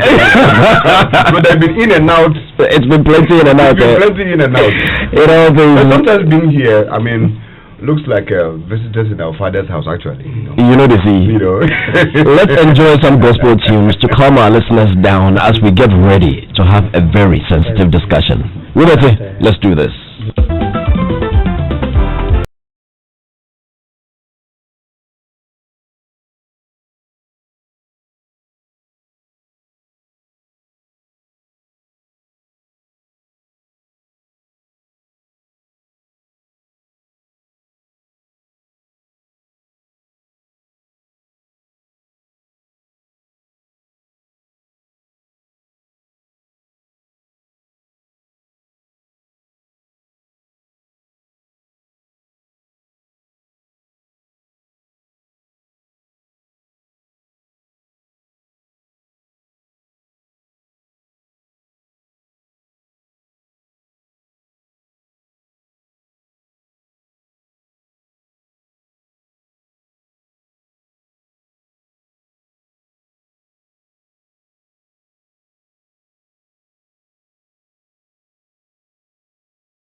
Everybody, I see everything. Everybody's just turning around. Hey, handkerchief. Yes, earlier you heard music from the lady Patience Nyako, Ubinyaneme, arguably her biggest track ever. And then music playing in the background is Joe Metal's Turning Around, a truly old one from Joe Metal. All things are but gets us straight into our conversation. Let me go straight. Let me start from Nasi. Nasi. Yes, sir. You dissolved no tribe. People are saying that it was because you had beef with Lord. There was a problem. That's why you dissolved no tribe. You guys started fighting. Oh, no. No tribe is not dissolved. It's not been dissolved? No, not at all. Are you very sure? Oh, yeah. Because I listened to an interview from Lord, I think, with Ajiman Prempe on Power FM. Yeah, and it looked like he was holding something back. You sure there's no problem? Oh, if he has something, he can say it, but... Could he have something? I don't know. So why did you put no tribe on hold? Because of money. Because it got to a point where I wasn't having enough money. And I was expecting at least to get some support from people to help me push the group. You know, managing a group is not like managing a solo artist. So, whilst I can't push it, I just have to put it on hold. But you've released a number of songs since putting No Tribe on hold. What would it take to just feature Lord on it? I just told you that managing a solo artist is different from managing a group. So where's Lord now? Lord is also recording his album. I'm trying to understand though. But maybe Kwesianas might help. Two artists that work together. They work on music. The music, it is not that if it is you and me, we will hire 5 more keyboards. It is still the same number of keyboards that will record the same thing. Everything, the studio, everything is the same. So what makes it difficult for Nasi to be able to record a song on his own? And it becomes more complicated if he has to record with Lord. You have managed the number of artists. I want to understand the complication. Okay, so what makes the argument exciting is that this one is not a hearsay. Because the person in question is right here.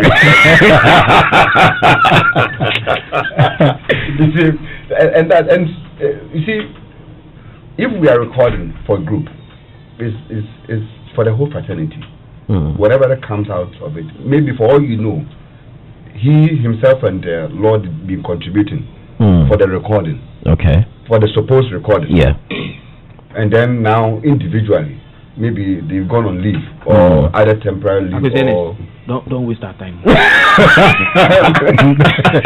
waste our time. Time is no. Anyway, that was just a little preamble. Let's get into it. I mean, the reason we've got these gospel greats and others that we'll be speaking to on the line this afternoon is that in the week just gone by, a lot has happened in our gospel space, and it's gotten people asking so many questions. And not just in the week gone by, when you go back into it and you listen to stories that have come from the gospel space, you don't hear similar stories from other genres. So you really wonder, even if there is a beef in the agenda, because some of the things you hear in the gospel space about even artists and their divorces and what led to and going to sleep with other people and taking people's monies and it's a lot. It's scary, some of the things you hear, and you ask yourself, are these the people who say they are men and women of God? Because when you interview gospel musicians, I see I've interviewed you so many times and you've mentioned it, you are driven by the Spirit. You all say that thing. Christiana Scratch said something before. That generally gospel music, the first thing is it's a calling. I think that's the word they use. Yeah. It is a calling. Freya Mponsa was also called. But was he not called? He was. So what happened to his call? Somebody else called him when he went for it, Shimo. Oh, if you are called, you still have to go through the process of becoming either a man of God or a child of God. You don't just get up and then you start walking. And you can always be recalled. While there's a call, there should also be a recall. So based on some of the things that have been happening in our gospel space, some of the comments we've heard. Let's put this week's issue into context, proper context. We've had Patience Nyako go hard at Joe Metal, say that he's not the best in Ghana. His songs are Methodist and Pentecostal hymns. If Methodist and Pentecostal hymns people should say they are not allowing whatever anymore, he may not have. Let us hear exactly what she said. So I will put our conversation into a proper context. Then we're going to look at that on the bigger picture. Myself, when it comes to gospel, I have a lot to say, and I'll save it for GQ's view at the end of the program. So you don't want to stay on. And Rebecca, so stay on.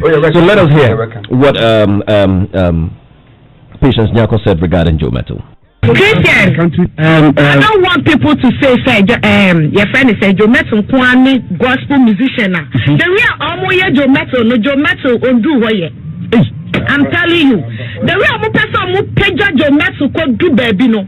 Or your gospel musician undo way. I'm my guy, no problem. I'm telling you. When it comes to a new brought for you, my Joe Metal, and brought for you, yes, and your Pentecost and you, na Joe Metal, eto. Say you can say Methodist name as if you can say Mamma to me Bioma. Joe Metal stand by saying. How about Yana Yatronium? Look at musicians, someone can say Tronium, Ewa Ghana. Should not see, should I know how metal, should just blessing. What be you now because he ain't covered for? It's Buffon and Diana Yedi. Nasi, your name was mentioned in there. You said we should look at Nasi. I was there. Oh, you were there? I was there. And what was your view on what she said? Okay, I think the question was also where she took the whole thing from was also different from what Alodia was also talking about. But before she came to the studio, that was a Saturday, something has happened. And I think we should also, the gospel industry should even say thank you to Christian for starting this whole thing, because there wasn't this kind of attention on the gospel industry, like musicians. Like I haven't seen it. The last time I gave you attention, they said you said they should not like this one is more like part 1 and 2. This one is more like part 1 and 2. So it's like a whole. He started with managers, gospel managers, and then he got to the musicians. I think he even had the executive producers. Yeah, and executive producers, and today he did presenters. Yeah. So it's a whole. How do you call it? A program on the gospel industry. How best can we make this whole thing work? So Alodia was also speaking from a certain point.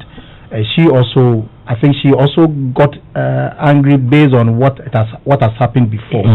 Yeah, but I think Joe doesn't. Joe has his own composition. Yeah, he also has his own songs, and I think I made it clear that whatever that people are recognizing Joe's effort today. It's based on his hard work and also the grace of God. So I think we should also recognize that, because you can't just say that Joe doesn't have songs at all. That is not true. Because some have said that the gospel industry, you guys are your own enemies. Is that true? I think there have been a lot of influences from the public which have contributed to most of these challenges we've seen. Yeah, there's been so much, and you see, when issues burst up too much, people begin to get their own interpretations, and when people build their own interpretations, they begin to have their own mindset towards situations and issues. It has come from event organizers, it has come from their management, it has come from the public, it has come from several quarters, and one of these is what got patience possibly to flare to that level. Yeah. And for me personally, listening to her over the week after this unfortunate incident, you could see that the young lady has had a sleep afterthought, and her mentality and the position to which she said this has changed. Now she's singing a new tune, and the tune she's singing now. Methodist or Pentecostal? Because you see, for me, if you listen to the whole, I would have been happier for her to look at the key, the specific into which the whole argument came, and then we deal with it as a subject matter, than putting Joe Metal into the argument and then making it look like Joe is the problem. Because you see, obviously Joe is not the problem. This is not the first time. Yeah. The gospel community or elements in the gospel community have attacked especially Joe Metal. Yeah, exactly. This is not the first time. There was one Pabwating issue. This is not the first time. Okay, so that is why I'm saying that it would have been fine for her not to even, and her point, the last time I met with her on Adam FM, she said that she was provoked. And based on the word provocation that she herself admitted, then of course we will pardon her and then look at straighten the matter from where we look at it that she is thinking that Joe Metal is supposedly, in quotes, overhyped. And that is where her frustration that is all coming from. That she believes that possibly industry persons, all of us, we are giving too much of attention on one person and sidelining 1,000 more who are also direct or indirectly contributing their quota to the gospel industry, even if it exists. That is the situation. And so we may have to pardon patience for maybe that a bit of ignorance in some of the words that we've used in terms of Joe has how many Bofundum does he have in terms of where he's not even there. He's not there where that for me was a personal attack on a brother.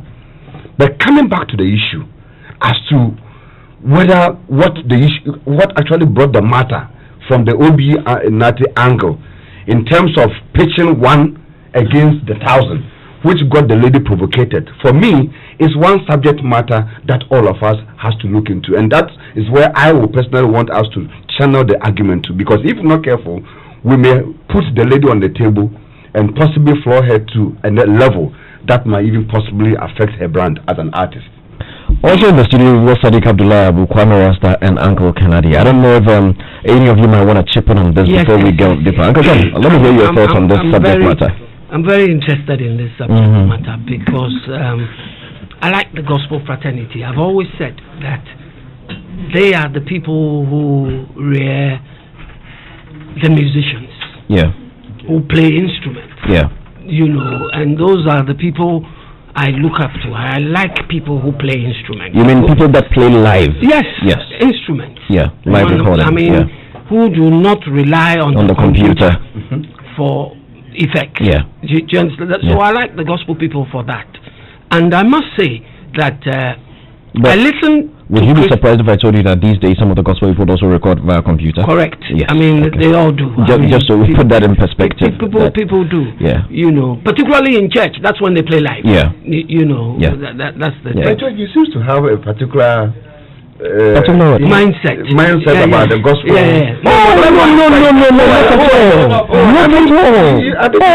No, you said bias, but I don't want to start with you. I'm sure that in the middle of the discussion, I mean, possibly look at you and address you.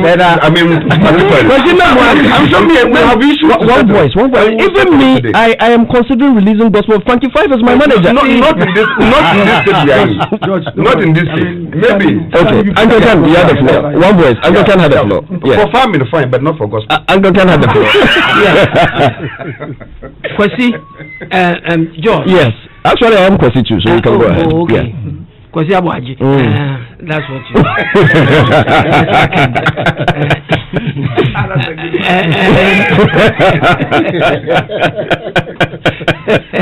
you know, I followed the genesis of this conversation.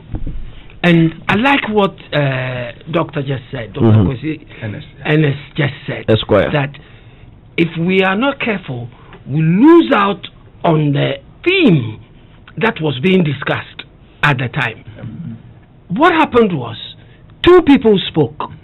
Alodia spoke, and his point was, as an event organizer or promoter, if he had to deal with musicians that he felt would make him money as an event, as a person or as him. Good. He was speaking his truth. Yes, he would pick on Joe.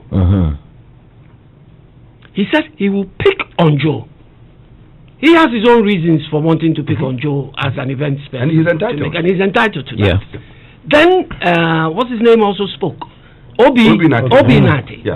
And Obi's point was, the gospel musicians today, some of them are still following the old traditional methods of marketing their wares and themselves. Some of them are still going with their husbands and sisters and brothers as managers, when in this modern world they should be looking at seasoned marketers and people who knew their craft to be able to get them to places where they need interest. Yes, they need to get to. That was Obi Nati's point. You know, so he said that taking that into consideration, he thinks that Joe is somebody who's got people doing these things for him, and so he's relevant at most places. True. Now, the way they went, I think it's because of the two-pronged attack with all the two people using Joe as the standard, the focal point. That got Patience a bit worked up and provoked. So, without Patience taking her time to listen to the argument and looking at what they wanted to say, she just felt, because I didn't hear any of the two people mention singing in English and the performances of other gospel musicians. They never talked about other gospel musicians. All they talked about was the marketing angles of things. So I did not expect Patience to... I think, Uncle, to correct. Okay. Alodia, in the interview, specifically went on that tangent. What did he say? Because what I've heard so far, I think the language, the language was also aided and yes, correct. He was part of the people. Correct.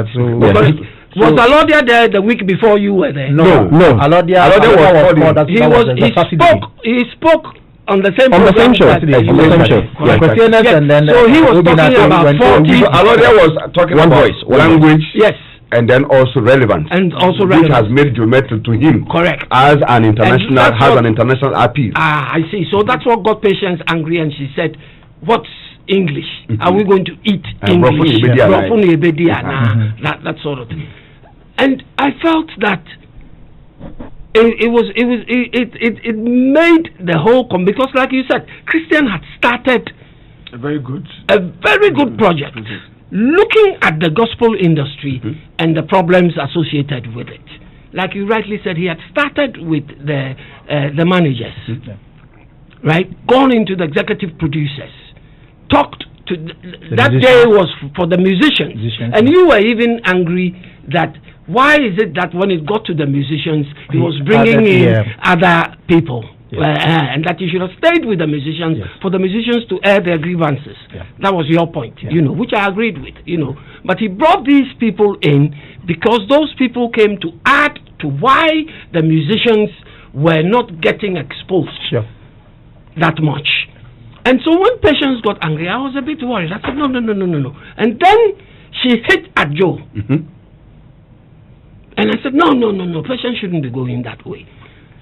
Patience shouldn't be going because Joe has not been part of the discussion. It is other people's opinion of him that they are espousing. Even if you don't agree with it, there are ways to go. And what killed me was when she brought up the songwriting aspect. Said, how many songs has Joe Metal written by himself? And I said, no. People are huge artists. But they don't write their own songs. Whitney Houston and all that. Whitney Houston. Most of the songs Whitney sang were not written by her. You take a popular song like Just the Way You Are. Everybody thinks Barry White did Just the Way You Are. But it wasn't done by Barry White. It was Billy Joel in 1977 that Billy Joel wrote and sang Just the Way You Are. The following year, Barry picks the song and boom. It was untouched. Uncle Kenneth, not to sorry, but to buttress what you're saying, Kwame Dazi sends a message and he says, Patience mentioned Joyce Blessing, Nasi, and Dana Hamilton as gospel musicians who write their own songs. Correct. But the funny thing is, these artists also have sampled songs. Dana Hamilton's In Sencheni Nyankopong and Wasem are all sampled songs. Nasi's In Nyamanka Nyankopong was a sampled medley. Joyce Blessing has sampled songs too. So, I mean, just to buttress what you're saying. Nasi sitting here, after Patience had made all these, said all these things, Nasi said on the show that, as far as he is concerned, Joe Metal is pushing and getting somewhere, and that we should all help in getting him there. He, Nasi, learns a lot from what Joe Metal is doing. Didn't you say that, Nasi, yourself? Nasi said so himself. So I'm saying that he, Dr. Ernest has today revealed that there was a problem before the show. That's true. And that is what has now made me understand why the lady went into those tantrums. She was provoked. Yes, she was provoked. Let me bring Rasta into the convo. Sadiq first. Okay. Rasta wants to have the last bite. He's the chief priest. Yeah, the chief priest. Sadiq. Yes, for me, when I saw the video, for me, I'm Joe Metal biased as well.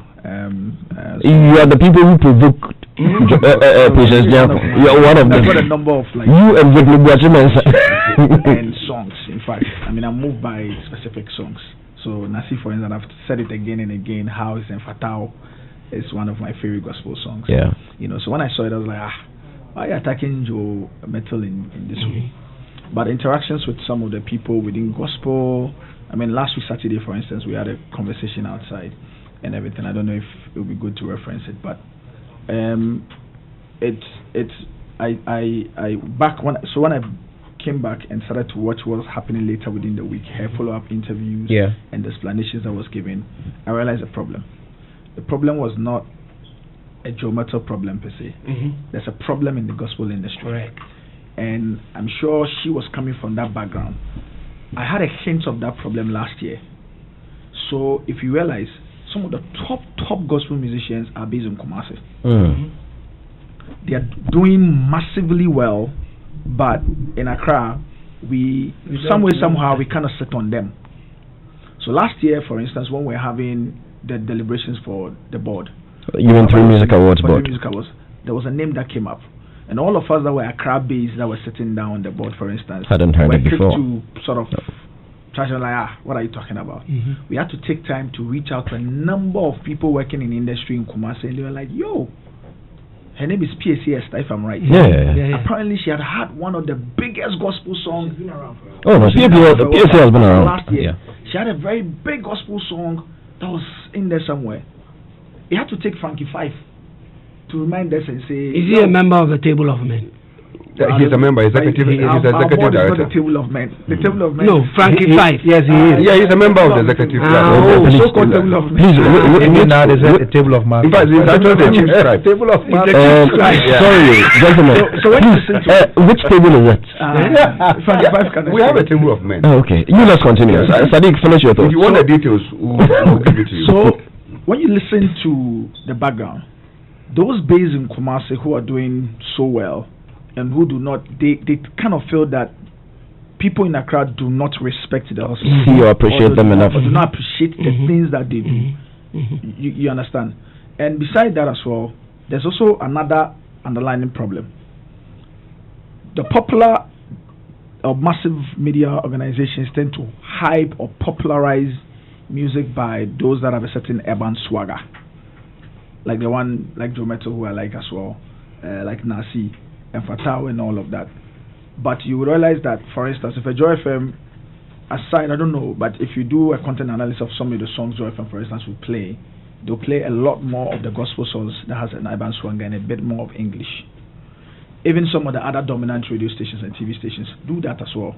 So there's a feeling with those that do the tree-based songs that the media generally kind of want to sit on their songs, however good it is.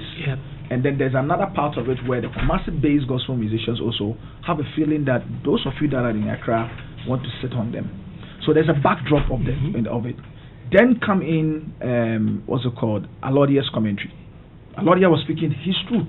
I mean, he's an event organizer, and he knows what works best for him. He was speaking his truth. But I'm sure that it clashed with all the background information that was coming in. Now, in her reaction, and I'm glad that Kusianes has asked that we stick to that particular commentary and how to fix the gospel industry. In her reaction, I'm sure it's not everybody that can react under these circumstances. Some will go overboard. In her reaction, clearly she went overboard and hit at Joe Metal in the way she was not supposed to hit at him. You know, unfairly shining the spotlight on him and bringing him into it. Literally within the week as well, I've seen others suggest that Joe is also at fault, he should comment and all of that. And I disagreed. And I thought that, I mean, he's sitting somewhere and, you know, you understand. So, for me, I think they're going for it. And obviously, there's also the conversation about the Table of Men and the activities of the Table of Men. Well, so the Table of Men apparently turns out is a group of gospel music industry professionals and enthusiasts. Gurus. Yeah. Well, we made few calls. Sadiq, based on what you're saying, gentlemen, and maybe I should throw this to open it up. Let's go beyond Joe Metal and Patience Nyako. I'm picking something from you, which sort of seems to suggest that there is a Kumewood kind of thing in the gospel music fraternity. Or Rasta, Rasta is the one who hasn't spoken. Let's bring him into it. You know. So when Rasta is done, in the film industry, there's Gollywood and there's Kumawood. There's the English, there's a glamour film, there's the English speaking. At one point, exactly. The same fight, or the same banter also came in between them. Between the Gollywood and the Kumawood. Yeah, let me learn. You know. And then, so it's beginning to look like there is that kind of thing in the gospel industry. Could that be where the problem is? Let Rasta have his turn first, then we'll have the discussion that way. Yeah, Rasta. I mean, it goes without saying that geography is locations is sort of influenced the larger conversation, or it's part of the basics that has fostered to fuel this conversation and the way it has manifested itself. But with the main issue of between Patience and I don't know who Patience Nyako is. I never met her. It's not like I feel handicapped not having met her. I was okay. I have met Joe Metal twice. The second time was in the studios. He had in his company a very beautiful lady. The lady says she was just a friend. What has that got to do? Let him learn. Please learn. So I mean, I don't know these good people, and when this issue popped, I decided to spend time to figure what was happening. Of course, Joe is more decorated, having won the most coveted Artist of the Year a couple of years ago and whatnot. But Patience, I was like, wow, she did all of these. She's that good. Okay, and so is that why she's hitting at Joe? But having listened to you guys explain the sort of genesis of what inspired her retort, I'm saying that, if anybody's coming for your food, is going to deny you bread and butter, the way you react or respond to that situation, there's no blueprint, there is no laid down rules that if somebody's coming for God, this is a bread and butter issue. Listen, even in the value chain of Christendom, the pastors are supposed to be the most important people or group. Next is the musicians, and the pastors themselves, their number one priority is to travel abroad and establish or broaden their branches. And yes, everybody who wants to be in Ghana here, you there, you know, one go do Afro-Chella for your distance. Everybody wants to leave this place in search of greener pastures within their small, because you need to broaden your horizon. Now the musicians are no different. We've heard stories of how people want to travel and flee and whatnot. Listen, Patience Nyako, she's seen a big baller, somebody who she probably has penciled down as one of her one-way tickets out of this place to go and perform. And then the person comes onto a radio program and says that I'm going to take so and so because of XYZ, because one, he sings in English, two, because, and then somebody too who is here with Patience is saying that, because Alodia will take Joe because Alodia takes boxes in terms of professional structures around him, blah blah blah. There and then Patience is being denied her. So you are looking at it from the human point of view. You understand? Because again, we all would react to situations naturally, the way we are built. Yeah. Now see, let me ask you this, and I'm coming to the composition. Yeah. Now, that's your song. One fan That's your song, right? Yeah. Okay. You see, if they turn the lights off out there right now, Nasi says that's the song. Yeah. End of story. Now, who is the original composer of this song? I don't even know. Nobody knows.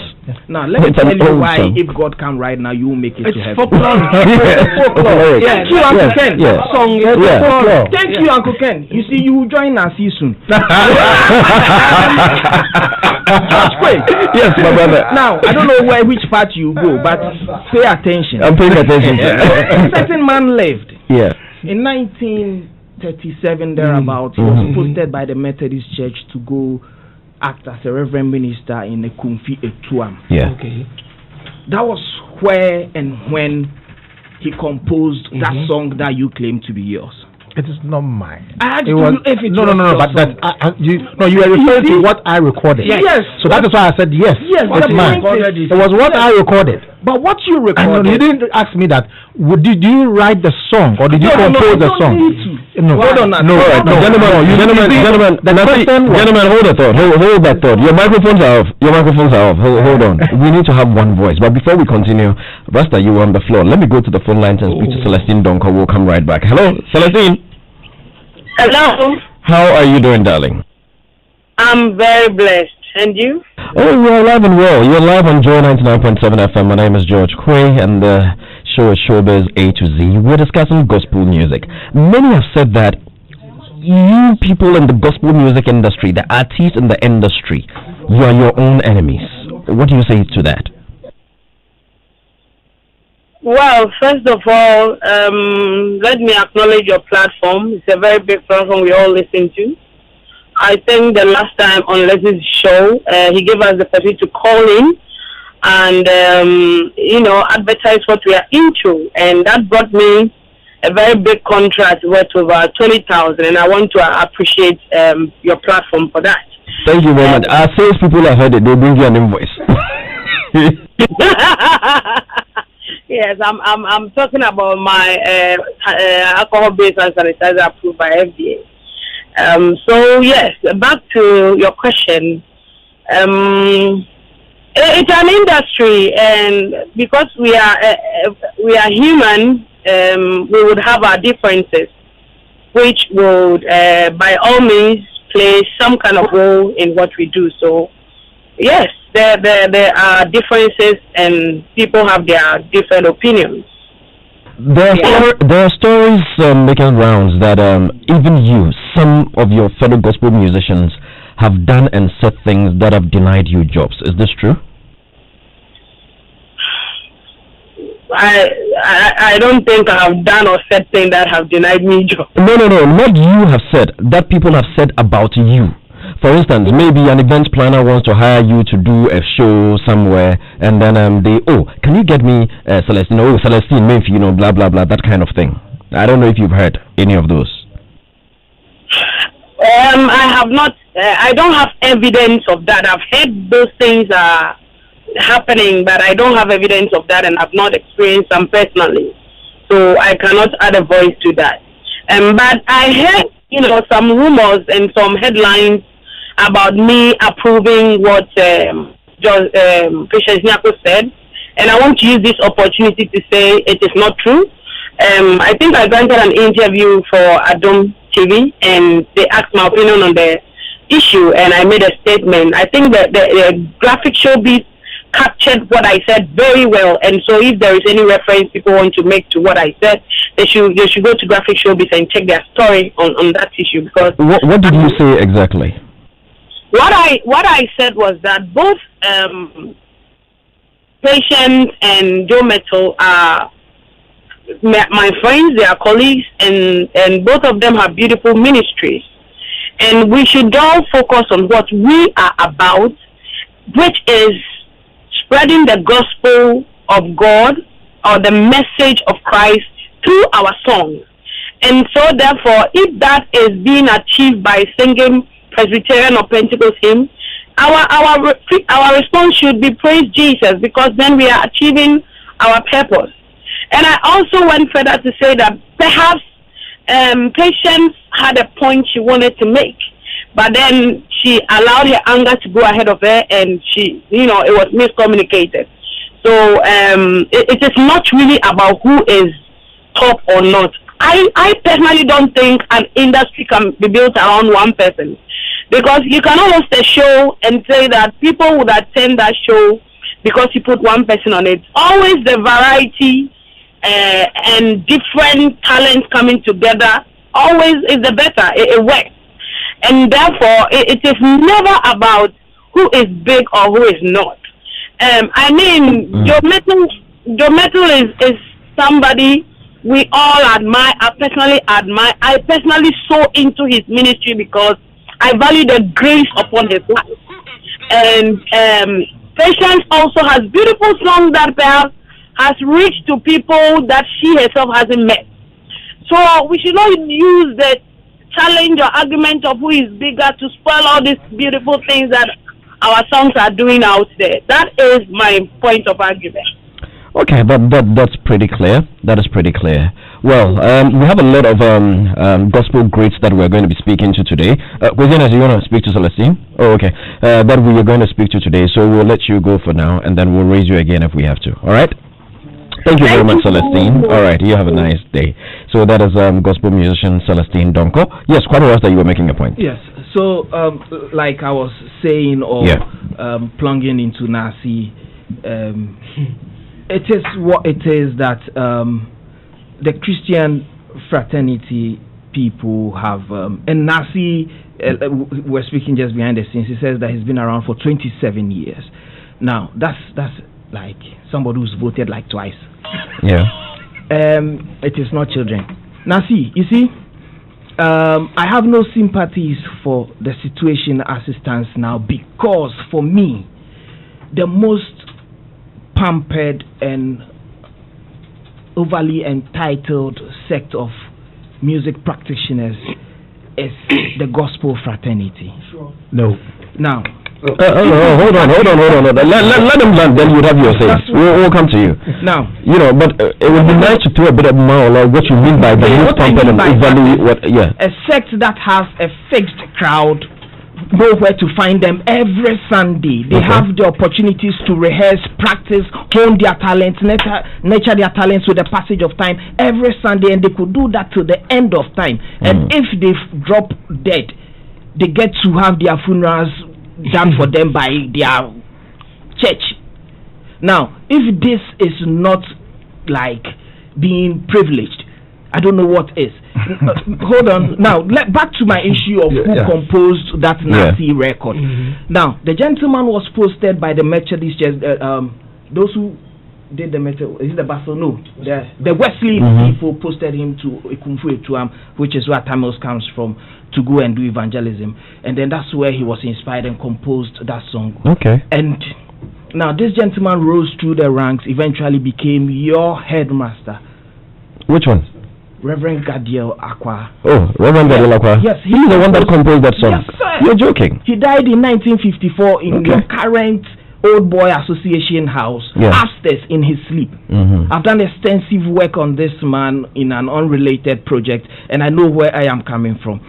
And you see, I have sat back, and because he died in 1954, for instance, and his only surviving grandson. Just for the sake of the listeners, the school you were referring to is Fanspim. The school. I didn't mean Koforia sector. Definitely, it can't be. So yes, I'm saying that having had the benefit of doing extensive work on Gadia Akwa, having spent precious time in the University of Ghana, traveled to Anomabo, and having found his only surviving grandson, who is also a reverend minister somewhere in the Hafu region, who, because the man died in 1954, if any royalties are due from the likes of Nasi Dems, it should go to. I am saying that, listen, we cannot, or you guys in the gospel space. How many years since he died? 1954. Then it doesn't have the right anymore. It doesn't. Let's go. You finalize your point. We're running out of time. Yeah. They need to. Are you done? No, very quickly. No, but what, in 2 seconds. Sorry. Go ahead. Yeah. So what I'm saying is, as it stands now, and there are numerous of such cases. Yeah. Like Nasi, he's unaware of this Gadia Akwa situation. And there are a lot of songs that uplift our souls that they use, the church employs to help the ministry. And so if somebody is trying to claim to be like a commander of compositions. In this case, Patience, as opposed to what little or more that, or the 40 songs that Joe has done. It's not even a conversation for me.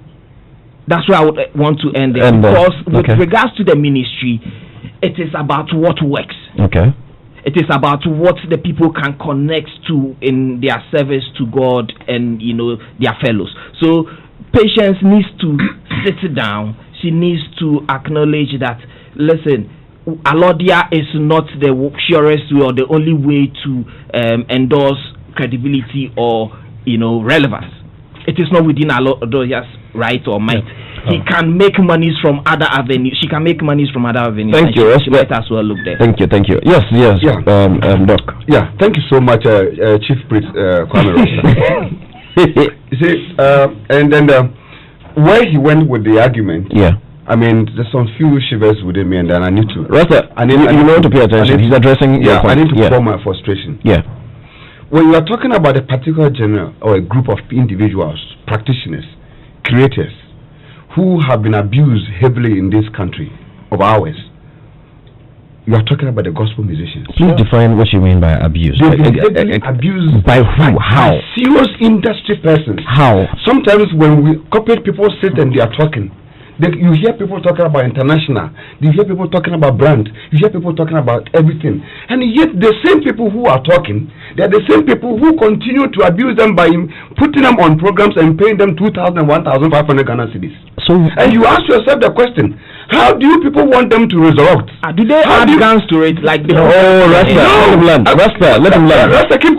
Let him learn, please. We've seen this situation here, and I think that it is one of these frustrations that is even causing some of these young girls to flare up. Because the pain that's what's provoking. That is what is provoking. Because the pain that they continue to endure.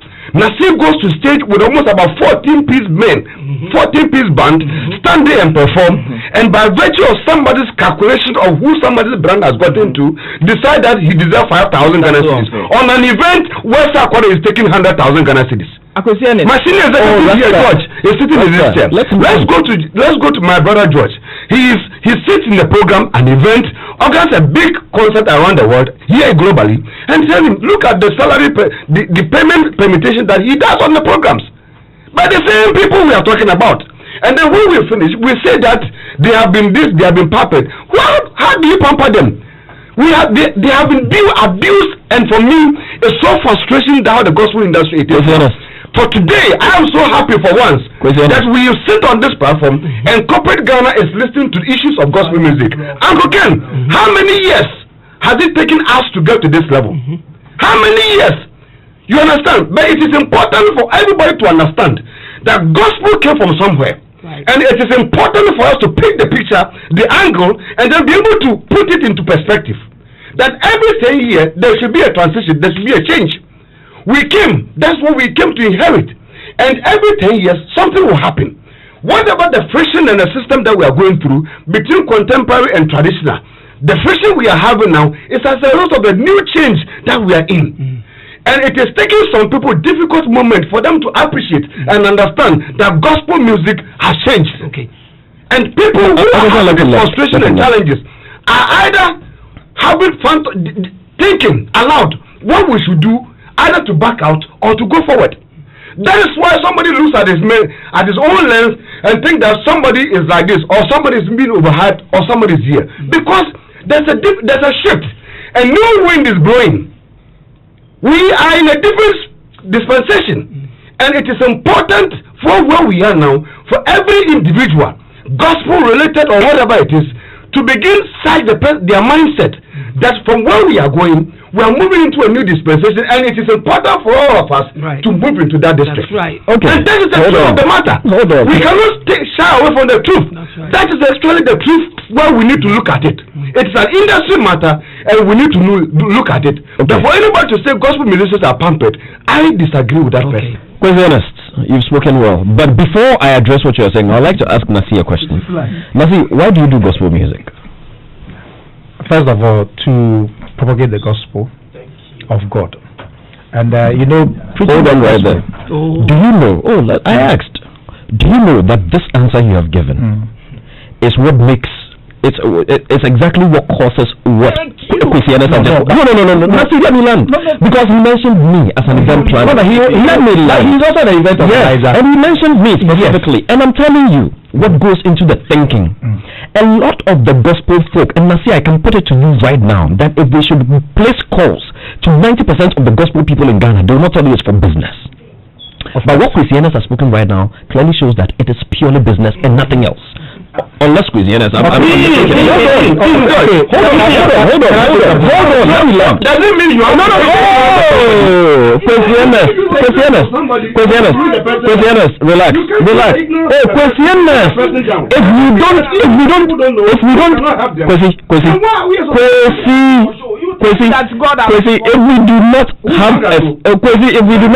don't take your time, gentlemen. If we do not, our listeners will not hear us if we all shout. Let me land so I can go.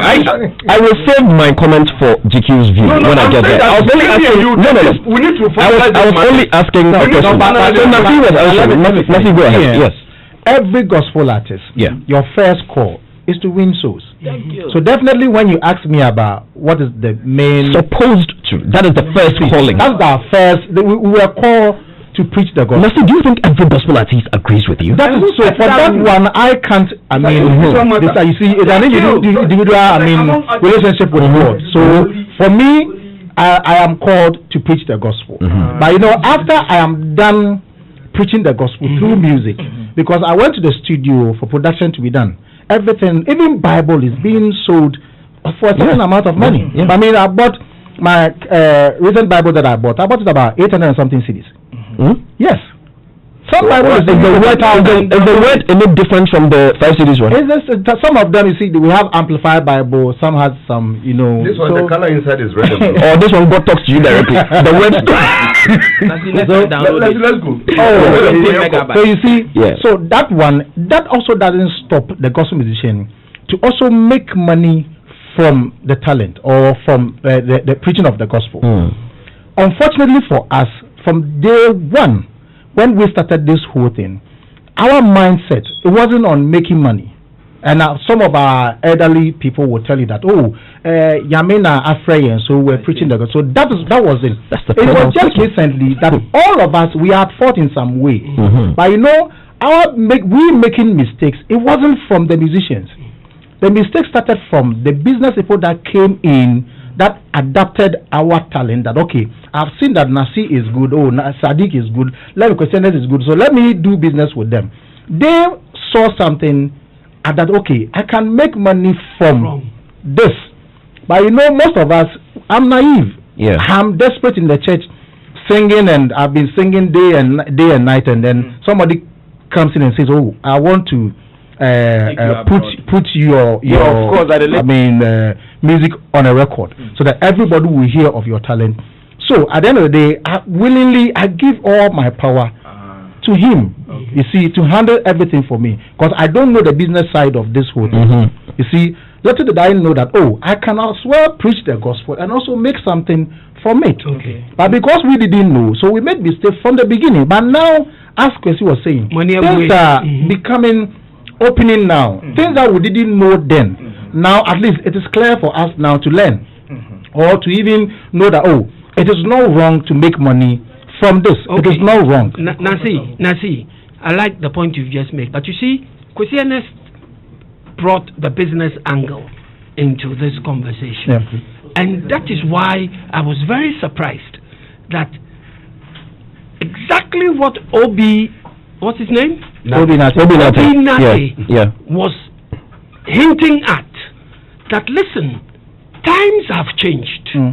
The methods you were using in the past to get your money are no longer valid. Of course. So let's look at the new methods.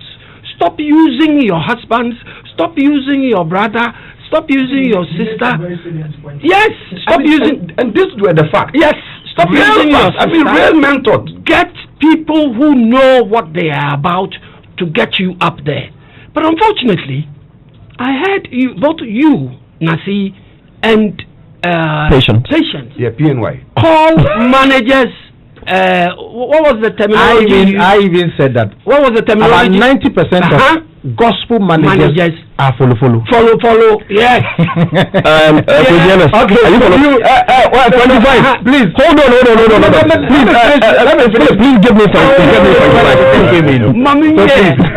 Please, let me finish. Nancy, go ahead, finish. So you see, in my conversation when Christian interviewed us, I even said that. I mean, you go to the studio, you finish the interview. Oh yes, I did. You finish the product, you finish everything, and then you hand the product over to the manager because you don't know anything about the marketing of the product. Right. So you are expecting your manager to also take it up there, a notch higher. What you are saying. So at the end of the day, when your manager takes the work, the only place that your manager could go is to come to Joy FM and Home FM just to give the DJs CDs, and then that's all. And all of us are kind of waiting for Charterhouse or some event organizers to call for, and that is why I said 90. I didn't say 100. No, you didn't say 100. Because some of them are really working. Some of them are working. But majority of them, unfortunately, because I am frustrated, I don't know my left and right. If Sadiq shows interest in my talent, and I feel, Sadiq is always telling me blah, blah, blah, blah. And some of the things, before I will willingly give my power for him to handle my product, then he has said some things that I think, Sadiq can help. But you give the word to Sadiq now, then Sadiq is also playing the same. Frustrations are not peculiar to the Christian music sector. Yes. What you are outlining here is something that pertains in secular music, in the music industry. Yes. Again, for you or anybody in your position to sit, so you are giving an industry problem that because of your creed as a Christian music practitioner, you are being unfairly treated. I am saying that it is based on the notion you guys have, and quite wrongly. Kwame, let me finish my point. Okay, gentlemen, hold on. Mics are off. Everybody calm down. Calm down. Uncle Ken, hold that thought. I need everybody to calm down. Hold that thought. Everybody, drink water. I'm going to go to the phone lines, and then we're going to speak to celebrated gospel musician Reverend Thomas Joseph, and then we'll come back, by which time I would would all be calm so that we can continue this conversation. All right. Rev. Yes, sir. Good afternoon, Rev. How are you doing? I'm doing better than yesterday, by God's grace. We give glory to God every day. Rev, have you been following our conversation on Joy 99.7 FM? No, I was out of the car and my phone was in the car. That's all right, not a problem. We're discussing the state of gospel music in Ghana. I mean, many have opined that gospel musicians are generally their own enemies, and if the industry is not growing, the gospel musicians are the very people we ought to blame. I just quickly want to ask you, what makes a song a gospel song in the first place, in your opinion? Okay, thank you, and I want to say hello to all your listeners and to my brothers as a panelist there. Now, because it is a lifestyle, and it's geared towards a particular trend. You cannot be a gospel musician and sing just anything. Our Bible is our guideline, and I ask that we mark it by our Bible. A gospel song is a Christ-centered song. He bears the birth of Him, the death, the resurrection, coming back again, and the judgment of mankind. So it's about the totality of the Bible. Interesting. So let me quickly find, based on what you've said, who is qualified to be a gospel musician? Pardon? Who qualifies to be a gospel musician? I want to understand if it is something that some have said it is a calling and that it's an inspiration. You're not supposed to, or it's not a business venture. Where do you place it? Oh, okay. A gospel musician is one who, you see, one who preaches the gospel through the medium of melody. You preach the gospel through the medium of melody, and we all know that the preacher's life and teaching. Rob, your line is breaking. Are you there?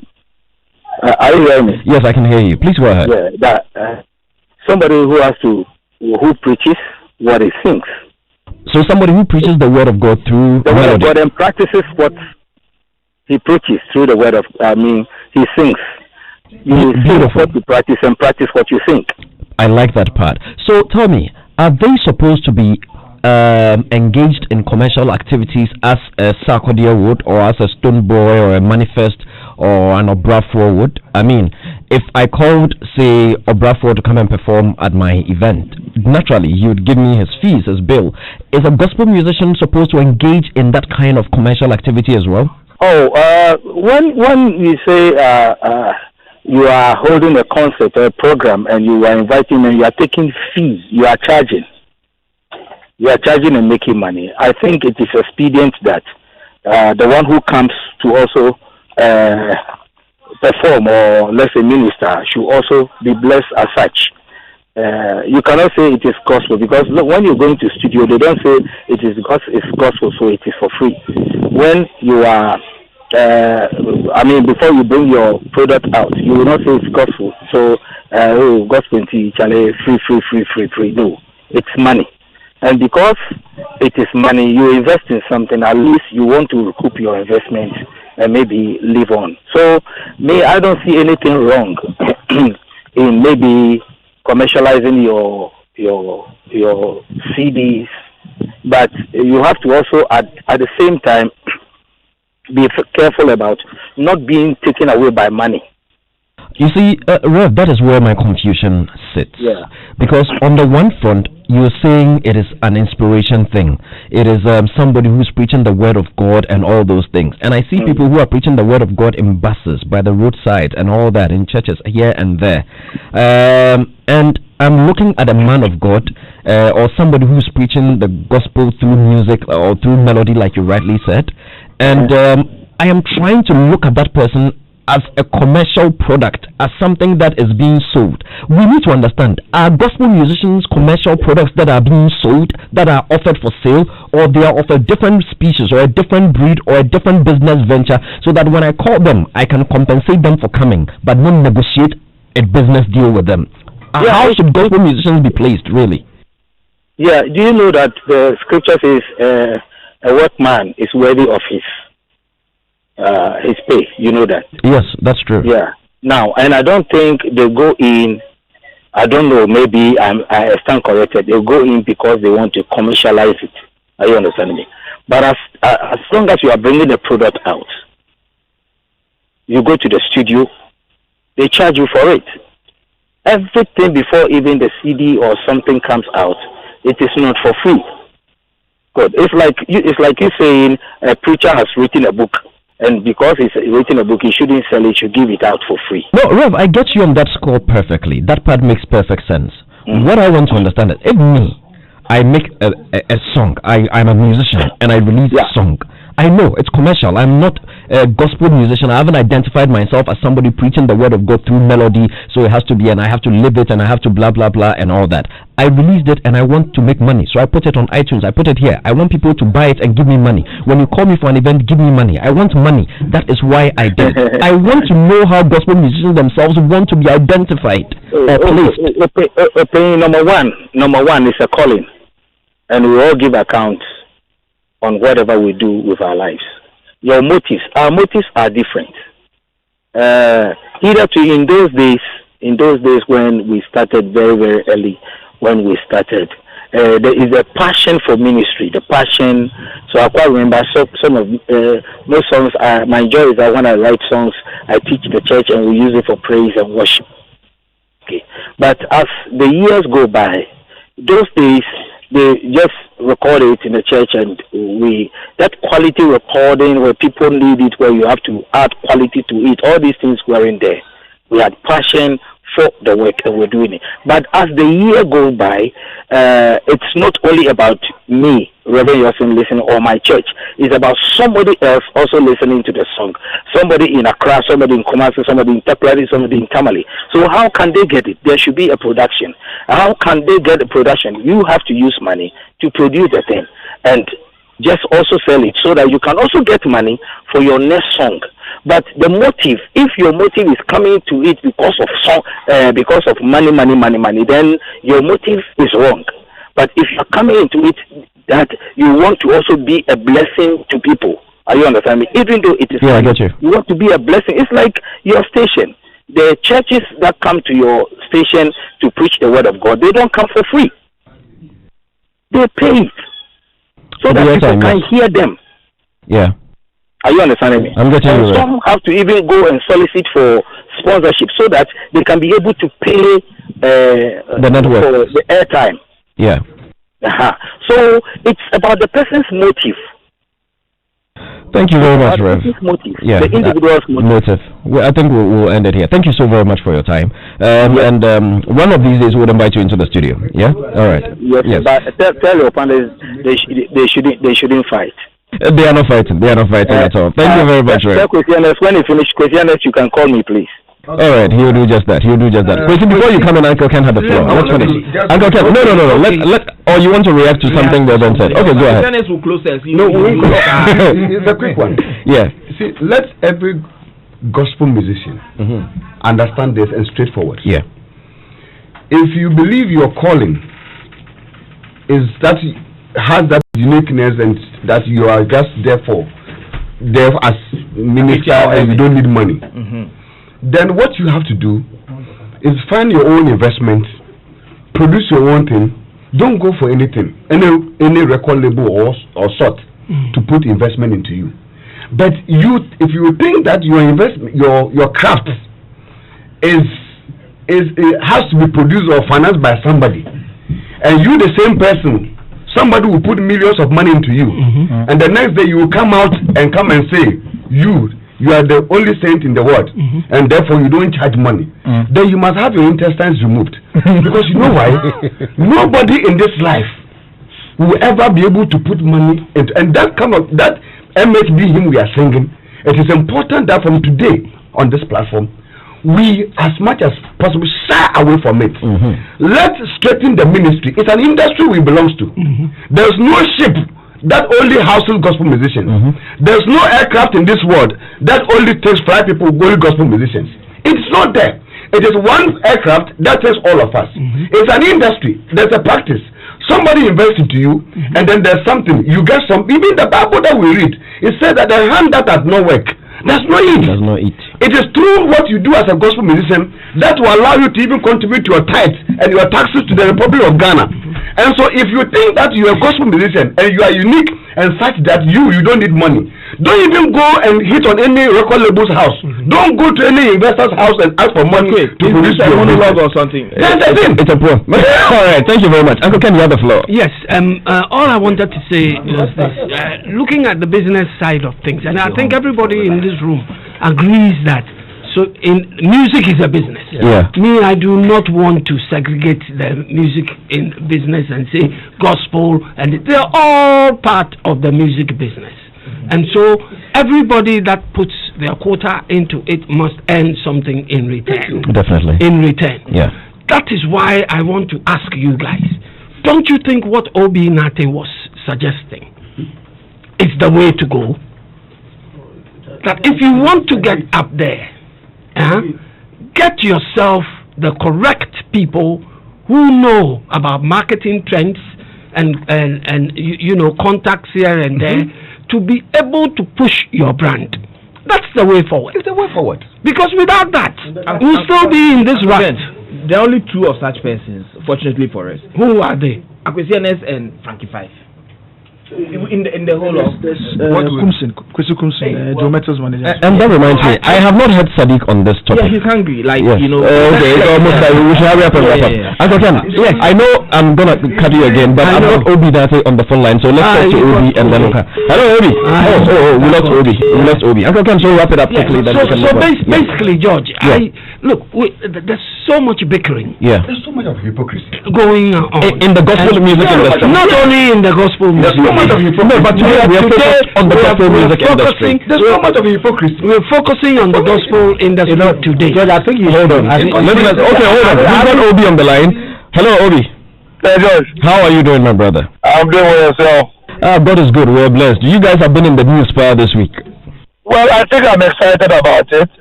For some time, most of our people don't pay attention to the gospel industry. And for this matter, for almost 2 weeks now, we're still trending, which is a very good news, and we're excited about it. Obi, I have a specific question for you. I'm listening, George. About 3 or so years ago, when I hosted the pundits on GH1, there was an episode that we did. Quisianas was a guest, we had a certain seer or something of a sort. I don't know whether to call him a juju man or whatever, you know, and I think we had another small Abedu, and he did mention that if there was any industry that had a lot of juju within, it was the gospel industry. Is this something you've also heard or would allude to? Well, they are all hearsays. They are hearsays. But you see, once you engage yourself in these things as a gospel person, you don't last long. And so, if I'm not saying I've seen people do it, but anyone who is engaged in this kind of things to promote gospel, nobody can support God. Nobody can help God. So once you want to help God, it means that you are trying to tell God that he has an inability, and then you will not do well. You will not go forward or further in the music career. And anybody who has tried that, if there are people like that, they don't end well. Interesting. This is what we're going to do. We're running out of time, okay? Sure. But generally, give me your... we've been having this debate about who a gospel musician should be, or how a gospel musician should identify him or herself. A commercial person who should be able to, you know, just charge and go for the money, just like a Sarkodie would, or somebody who is singing to inspire and win souls for Christ, so that the money should not be the lead focus. George, let me just start this. The Bible gives an account of a parable where talents were given to 3 people, and then when the master came back, he asked them to account for their talents. Now, one took the talent and hid it. The other 2 used their talent judiciously, and when the master came, they were able to present something to the master. Music in general is a gift from God. Now, the Bible says that your gift will bring you before kings and queens or royals. It means that with these people, with these identities of players, they are talking of wealth. So when you do God's work well, like in Matthew 6:33, seek ye first the kingdom of God and his righteousness, and all other things shall be added unto you. When you do the things of God well, all these things, money, they will follow. They will come automatically. People will fall in love with you. People will buy your CDs. Exactly. People will go and look for you. People will do things for you. You don't even have an idea. People will talk for you. People will stand for you. It is the doing of God because you have taken a certain line that the Bible has asked us to do. Obi, you are preaching. Take your time. We're going to continue this conversation next Saturday if God gives us life. Charlie, thank you very much. We're out of time, but we'll talk again next week. Let me go to Sadiq Abdullah, who I haven't heard at all on this topic. George, for me, I think that... but he can't talk gospel matters. He can't. I think let's do Sadiq quickly. For me, I think that it all comes down to the basics, listening to everybody. Yeah. And I get a point where Kosenes is also coming to where he says about the fact that they are transitioning from the era where they believe that their first and only call was to win souls for Christ, to a point where they also believe that they are, as much as they would want to call on Christ, they would have to concentrate more and use more modernized tactics or structures of the music industry to earn more. Look, truth be told, the gospel music industry, and I made the point the last time here, that it offers so much more. When I work with almost all the streaming platforms I've worked with, one of the most streamed genre of songs and talent are gospel musicians. Gospel music. In fact, last week, when you check the Apple Music trends for Ghana, there was a certain gospel song there somewhere, somehow. You know, unfortunately, I mean, also Nigerian musician. But the gospel musicians, particularly even on Sunday, offer so much more. You know, which tells you that if the business is structured well of it, and it's not only the gospel musician, it goes to even everybody.